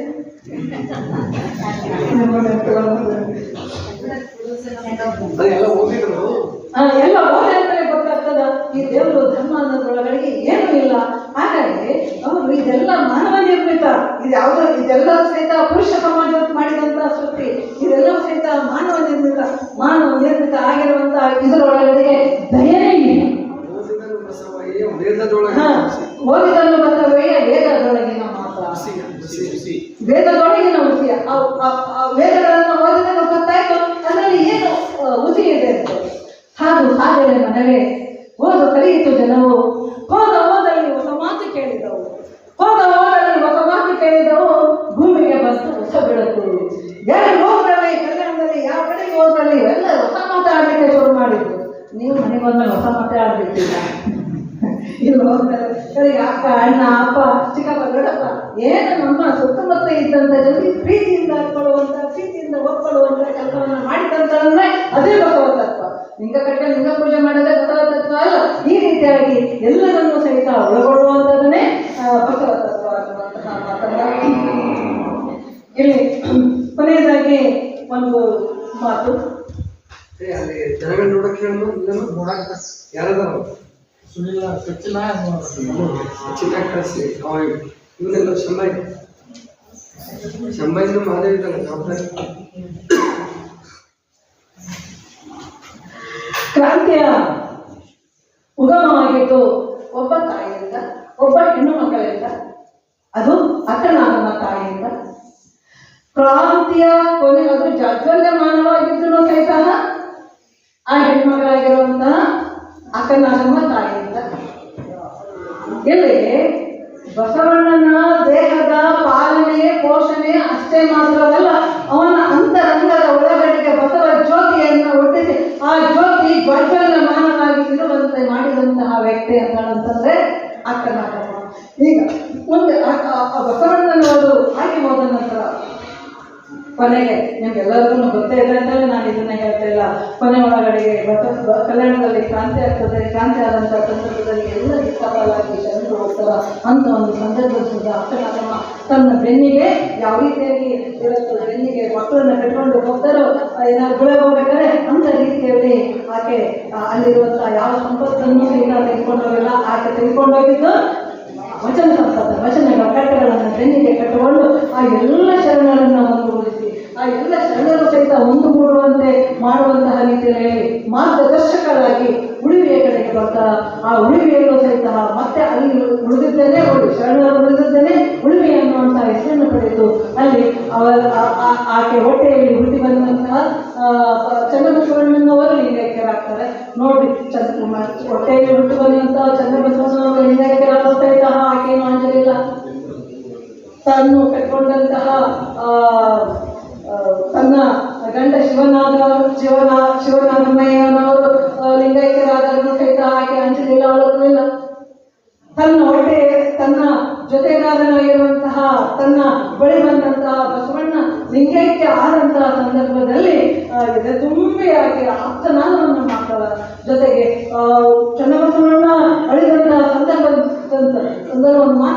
ಅಯ್ಯಯ್ಯ ನಾನದರೆ, ಅಯ್ಯಯ್ಯ ಕೈಯ ಕೋಲ ಕೊಂಬರೆ, ಅಯ್ಯ ಎಡಗಲ್ಲಿನ ಎಡಗೈವನ್ನು ಇವರೇ ಭಕ್ತರು. ಎಳೆ ವ್ಯಕ್ತಿಯಾದ ಅಂತಹ ವ್ಯಕ್ತಿಯನ್ನು ನೀವು ತಗೊಂಡು ಹೋಗ್ಬೇಕಾದಾಗ ಏನು ಮಾಡಲಿ ಅನ್ನುವಂತಹ ಒಂದು ಆರ್ತನಾದಕ್ಕೆ ಒಳಗಾಗ್ತಾರೆ. ಆ ಆರ್ತನಾದಕ್ಕೆ ಒಳಗಾದಂತಹ ವೇಳೆ ಅಂತ ಸಂದರ್ಭ ಬಂದರೂ ಸಹಿತ ಆಕೆ ಧೃತಿಗೆಡಲಿಲ್ಲ. ಬದಲಿಗೆ ವಚನದ ಬಸವನ ಮುನಿಹವೇ ಪ್ರಾಣವಿಂದಿಗೆ, ಬಸವ ಯಾವ ಮಣಿಗವನ್ನು ಯಾವ ಕಾರ್ಯವನ್ನು ಮಾಡಬೇಕು ಅಂತ ಅಂದ್ಕೊಂಡಿದ್ದೋ ಅದೇ ನನ್ನ ಕಾರ್ಯ, ಅದೇ ನನ್ನ ಕೆಲಸ, ಅದೇ ತನ್ನ ಜೀವನದ ಧ್ಯೇಯ. ನೋಡಿ, ನಮಗೆ ಯಾರಾದರೂ ಗಂಡನ ಮಕ್ಕಳು ಕಷ್ಟಂತ ಎಷ್ಟು ಭಾಗವಹಿಸ್ತೀವಿ, ಅಳ್ತೀವಿ, ಇದು ಮಾಡ್ತೀವಿ. ಆದರೆ ಆ ತಾಯಿ ಆಕೆ ಅಳ್ತಾಳೆ. ಆ ವಚನಗಳು ಆ ತಾಯಿ ವಚನಗಳಿಗೆ ಇದ್ರೂ ಸಹಿತ ಮರಣವೇ ಮಹಾನವಮಿ ಅಂತ ಹೇಳ್ತೀವಿ. ಆದರೆ ಅದನ್ನು ಅರಿವಿಸ್ಕೊಳ್ಳೋದು ಕಷ್ಟ. ಆ ರೀತಿಯಲ್ಲಿ ಎಲ್ಲವನ್ನೂ ಸಹಿತ ಅರಿವಿಸಿಕೊಂಡಂಥ ಆ ತಾಯಿ ಮುಂದೆ ಯಾವುದೇ ಒಳಗಡೆಗೆ ಉಳಿದಿದ್ದಂತಲೂ ಸಹಿತ ಅಲ್ಲಿಂದ ಮುಂದೆ ಅಲ್ಲೂ ಸಹಿತ ಬಹಳಷ್ಟು ದಿವಸಗಳೆಲ್ಲ 75-80 ವರ್ಷಗಳಾಗ್ತಾ ಬಂದದ. ಯಾವಾಗ ತನ್ನ ತಾಯಿಯ ಮುಂದೆ ಏನು ಕೆಲಸ ಮಾಡಲಿಕ್ಕೆ ಸಾಧ್ಯ ಇಲ್ಲ ಅಂತೆಲ್ಲ ಅವರಿಗೆ ಅನಿಸ್ತದೋ ಅಂತ ಒಂದು ಸ್ವಲ್ಪ ಚಿಕ್ಕಮಗಳೂರು ತನಕನೂ ಸಹಿತ ಹೋಗ್ತಾಳೆ. ಅಲ್ಲಿ ರುದ್ರಮುನಿ ದೇವರು ವ್ಯಕ್ತಿಗೆ ಮಹಾಮನೆಯನ್ನು ಮಾಡಿ ಅಲ್ಲಿ ಆತನನ್ನು ನೋಡ್ಕೊಳ್ಳಿಕ್ಕೆ ಇರೋದು. ಕಡೆಗೆ ಒಬ್ಬಳೇ ಆತನ ಜೊತೆ ನುಡಿಯ ಚೆನ್ನೈ ಒಬ್ಬ ಇದ್ದು ಕಡೆ ತನಕ ಎಣ್ಣೆ ಒಳಗೆ ಬರ್ತಾರ. ಆ ಎಣ್ಣೆ ಒಳಗಡೆಗೆ ಆಕೆ ಏನು ನೋಡಿದ್ರು, ಏನು ಮಾಡೋದು, ಮತ್ತೆ ಎಲ್ಲ ನೆನಪು ಮಾಡ್ಕೊಳ್ತಾರ. ಬಸವಣ್ಣ ಹುಟ್ಟಿದ್ದು ಬೆಳೆದಿದ್ದು ಅವರಿಬ್ಬರ ಒಂದು ಸಂಬಂಧ, ಮುಂದೆ ಬಸವಣ್ಣ ಜನಿವಾರ ನಿರಾಕರಣೆಯನ್ನು ಮಾಡಿದ್ದು, ಕೂಡಲ ಸಂಗಮಕ್ಕೆ ಬಂದಿದ್ದು, ಅಲ್ಲಿಂದ ಮಂಗಳವೇಳೆಗೆ ಬಂದಿದ್ದು, ಮಂಗಳವೇಳೆಯಿಂದ ಕಲ್ಯಾಣಕ್ಕೆ ಬಂದಿದ್ದು. ಆ ಕಲ್ಯಾಣದೊಳಗಡೆಗೆ ನಮ್ಮ ಸಮಾಜಕ್ಕೆ ಬೇಕಾಗಿರುವಂತಹ ಎಲ್ಲವನ್ನು ಸಹಿತ ಹೇಳಿ ಯಾವ ರೀತಿಯಲ್ಲಿ ಕಲ್ಯಾಣ ರಾಜ್ಯವನ್ನು ನಿರ್ಮಾಣ ಮಾಡಿದ್ದು. ಆ ಕಲ್ಯಾಣ ರಾಜ್ಯ ನಿರ್ಮಾಣವನ್ನು ಮಾಡಿದಂತಹ ಕಲ್ಯಾಣ ರಾಜ್ಯ ಆ ತಾಯಿಯ ಕಣ್ಣೊಳಗಡೆಗೇ ಯಾವ ರೀತಿಯಲ್ಲಿ ಸಂಪೂರ್ಣವಾಗಿ ನೆಲಸಮ ಆಯಿತು ಅನ್ನುವಂಥ ಮಾತುಗಳನ್ನು ಆಕೆ ತನ್ನ ವಚನದೊಳಗಡೆ ಹೇಳ್ತಾಳೆ. ನಾನು ಈ ವಚನಗಳನ್ನು ಹೇಳಿದ್ದು ಹೋಗಲಿಲ್ಲ, ಅದರ ಒಂದು ಸಾರಾಂಶವನ್ನು ನಿಮ್ಮ ಮುಂದೆ ಇಟ್ಟಿದ್ದೇನೆ ಅನ್ನುವಂಥ ಮಾತಲ್ಲಿ ಹೇಳ್ತಾ ಈಗಾಗಲೇ ಚೀಟಿಯನ್ನು ಕೊಟ್ಟಿದ್ದಾರೆ. ಯಾಕಂತಂದರೆ ಪೂಜ್ಯರುಗಳು ಮಾತಾಡೋದಿದೆ, ಕೂಡಲ ಸಂಗಮ ಶರಣರು ಮನದೇವರು ಮಾತನಾಡಿದರೆ ಲಿಂಗವ ಕಾಣಬಹುದು ಅನ್ನುವಂತಹ ರೀತಿ ಒಳಗಡೆಗೆ ಮಾತಾಡುವಂತಹ ಅನುಭವಿಗಳಿದ್ದಾರೆ. ಆ ಅನುಭವಿಗಳಿಗೆ ಅನುವನ್ನು ಮಾಡಿಕೊಡ್ತಾ ಇಲ್ಲಿ ನನ್ನನ್ನು ಕರೆಸಿ. ಯಾಕಂತಂದರೆ ಅಪ್ಪುಗಳ ಕಾರ್ಯ, ಭಗವಾನಂತ ಅಪ್ಪುಗಳ ಕಾರ್ಯ ಭಾಳ ದೊಡ್ಡ ನೋಡ್ರಿ. ಅವರು ಕಂಡಿಲ್ಲ, ನಾನು ಅಂದ್ಕೊಂಡಿದ್ದೆ ಯಾವಾಗ ಅಕಸ್ಮಾತ್ ಕಂಡಿದ್ರೆ ಇವ್ರು ಇನ್ನೇನು ಮಾಡ್ತಿದ್ರು, ಜಗತ್ತು ಪಳೆಯ ಆಗ್ಬಿಟ್ಟಿದ್ರೆ, ಜಗತ್ತಿನ ಆ ಕಡೆ ಪಳೆಯ ಮಾಡ್ತಿದ್ರೆ ಅಂದಿದ್ರು ಸಹಿತ. ಯಾಕಂತಂದ್ರೆ ಮೊನ್ನೆ ಒಂದೆರಡು ಬುಕ್ ಕೇಳಿದ್ರು. ಬುಕ್ ಕಳಿಸುವಾಗ ನಮ್ಮ ಮಳೆಯನಿಗೆ ಹೇಳಿದೆ, ನೋಡಪ್ಪ ಅಪ್ಪರಿಗೆ ಬುಕ್ ಕೇಳ್ತಾರೆ ಕಲಿಸೋದ್ರಿಂದ ಆ ಅಮ್ಮ ಅವರಿಗೆ ಕಣ್ಣಿಗೆಲ್ಲ ಹೆಂಗೆ ಓದ್ತಾರೆ ಅಂತೇಳಿ. ಕಣ್ಣಿದ್ದ ಓದಲ್ಲಪ್ಪ, ಈಗ ಕಣ್ಣಿಲ್ಲಾದ್ರೆ ಓದಕತ್ತಾರ, ಕಣ್ಣಿಲ್ಲಾದವ್ರು ಓದಕತ್ತಾರೆ. ಅದನ್ನ ಓದೋದು, ಅರಿಸ್ಕೊಳ್ಳೋದು, ಮತ್ತೆ ನಮ್ಗೆ ಏನಾದ್ರು ಬೇಕು ಓದಬೇಕು, ಇದು ಮಾಡಬೇಕು ಅಂತ ತಕ್ಷಣ ಎಲ್ಲ ಒಂದು ಪುಸ್ತಕ ತಗೊಂಡು ಇದು ಮಾಡಿಕೊಂಡು ಓದ್ತೇವೆ. ಒಂದು ಮೊಬೈಲ್ ನೋಡ್ಬೇಕಂತಂದ್ರೂ ನಾವು ನೋಡ್ತೇವೆ. ಆದರೆ ಅಂತ ಒಂದು ಶಕ್ತಿ ಅವರಿಗೆ ಇಲ್ಲ. ಆ ಶಕ್ತಿ ಇರಲಿಲ್ಲ ಅನ್ನೋ ಸಹಿತ ಬಸವಣ್ಣ ಇನ್ನೊಂದು ಶಕ್ತಿಯನ್ನು ಅವರಿಗೆ ಕೊಟ್ಟಿದ್ದಾನೆ. ಅಂತ ಶಕ್ತಿಯನ್ನು ಅವರಿಗೆ ಕೊಟ್ಟಿದ್ದಾನೆ. ಯಾಕಂದರೆ ಮನಸ್ಸು ಎನ್ನುವಂಥ ಶಕ್ತಿಯನ್ನು ಕೊಟ್ಟಿದ್ದಾನೆ. ಅವರೊಳಗಡೆ ಆಧ್ಯಾತ್ಮಿಕ ಶಕ್ತಿ ಅನ್ನುವಂಥದ್ದು ಬುದ್ಧಿಯಾಗೇ ಇರ್ತದೆ. ಒಂದು ಒಳ್ಳೆಯ ಪುಸ್ತಕವನ್ನು ಬರೀತಾ ಇದ್ದಾರೆ ಅವರು. ಈ ವಚನಾಂಕಿತವನ್ನು ಒಳಗೊಂಡಂಥ ಒಂದು ಕೃತಿ ಬಹಳ ಬೃಹತ್ ಕೃತಿಯಾದದು. ಯಾರೂ ಸಹಿತ ಇವತ್ತಿಗೂ ಸಹಿತ ಆಲೋಚನೆಯನ್ನ ಮಾಡಿರಲಾರದಂತಹ ಒಂದು ದಿಕ್ಕಿನೊಳಗಡೆ ಶರಣ ಸಾಹಿತಿಗಳ ಅಥವಾ ಶರಣರ ವಚನದ ಹಿನ್ನೆಲೆ ಒಳಗಡೆ ಅವರ ಅಂಕಿತಗಳನ್ನ ಯಾವ ರೀತಿಯಾಗಿ ಇಟ್ಕೊಂಡು ಅದನ್ನ ವಿಭಾಗಗಳನ್ನ ಇದು ಮಾಡಿ ಹೆಣ್ಮಕ್ಳು ಗಂಡ್ಮಕ್ಳು ಅದನ್ನು ಎಲ್ಲೆಲ್ಲಿ ತಂದು ನಿಲ್ಲಿಸ್ತಾರ ಬರ್ತೇವೆ. ಅವರ ಆ ಹೆಡ್ಡಿಂಗ್ಗಳು ಏನಲ್ಲ ಅವನು ಸ್ವಲ್ಪ ನನ್ನ ಹತ್ರ ಹಂಚ್ಕೊಂಡು ಕೇಳಿದ್ರೆ ಹಾಗೆ ಅಪ್ಪರೇ ಇವನ್ನ ಈ ಶೀರ್ಷಿಕೆಯನ್ನು ನೀವು ಹೇಗೆ ಕೊಟ್ರಿ ನೀವು ಅವರಿಗೆ ಅಂತ ಅದ್ಭುತವಾದಂತಹ ಶೀರ್ಷಿಕೆಗಳಅಥವಾ ಅಂತ ಶೀರ್ಷಿಕೆ ಅಂತ ಶೀರ್ಷಿಕೆಯನ್ನು ಒಳಗೊಂಡಂತಹ ಆ ವಚನಾಂಕಿತದ ಪುಸ್ತಕ ಬೇಗ ಹೊರಬರಲಿ, ನಾವು ಬೇಗ ಓದುವಂತಹ ರೀತಿ ಒಳಗಡೆಗೆ ಆಗಲಿ, ನಮ್ಮ ನಿಮ್ಮೆಲ್ಲರ ಕೈ ಸೇರಿ ಆಗೋ ಅದನ್ನ ಬೇಗ ಓದೋಣ. ಚತುರವಾಗಿ ಅಂದ್ರೆ ಎಷ್ಟು ಚೆನ್ನಾಗಿ ಬರ್ತಿದ್ದಾರೆ. ಯಾಕಂತಂದ್ರೆ ನನಗನ್ನಿಸಿದ ಮಟ್ಟಿಗೆ ಒಂದು PhD ಥೀಸಿಸ್ ಆಗೋದಕ್ಕಿಂತಲೂ ಸಹಿತ ಹೆಚ್ಚಿನ ಒಂದು ಅಂಶಗಳು ಆ ಒಂದು ಕೃತಿಯಲ್ಲಿ ಇದೆ. ಅಂತಹ ಕೃತಿ ಆ ಬೆಳೆದು ಬೇಗ ಬೆಳೆದು ಕೆಲಸಕ್ಕಾಗಲಿ ಅದಕ್ಕೆ ನೀಲಮ್ಮ ತಾಯಿಯವರ ಸಹಾಯ ಸಹಕಾರ ನೀಲಮ್ಮ ತಾಯಿ ನಿಜವಾಗ್ಲೂ ನನ್ನ ದೃಷ್ಟಿ ಒಳಗಡೆ ಆ ತಾಯಿ ಬಹಳ ದೊಡ್ಡ ಹೆಣ್ಣು. ಎಷ್ಟು ಚೆನ್ನಾಗಿ ಎಲ್ಲರನ್ನು ಮೇಂಟೈನ್ ಮಾಡ್ತಾಳೆ.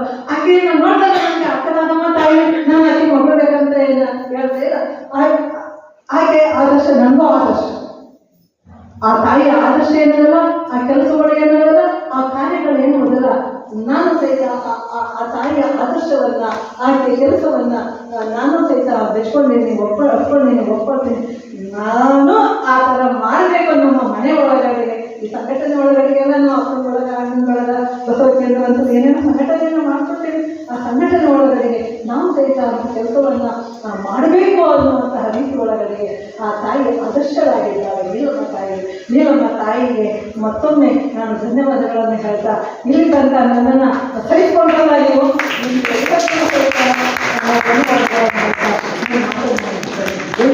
ಶರಣು ಶರಣ.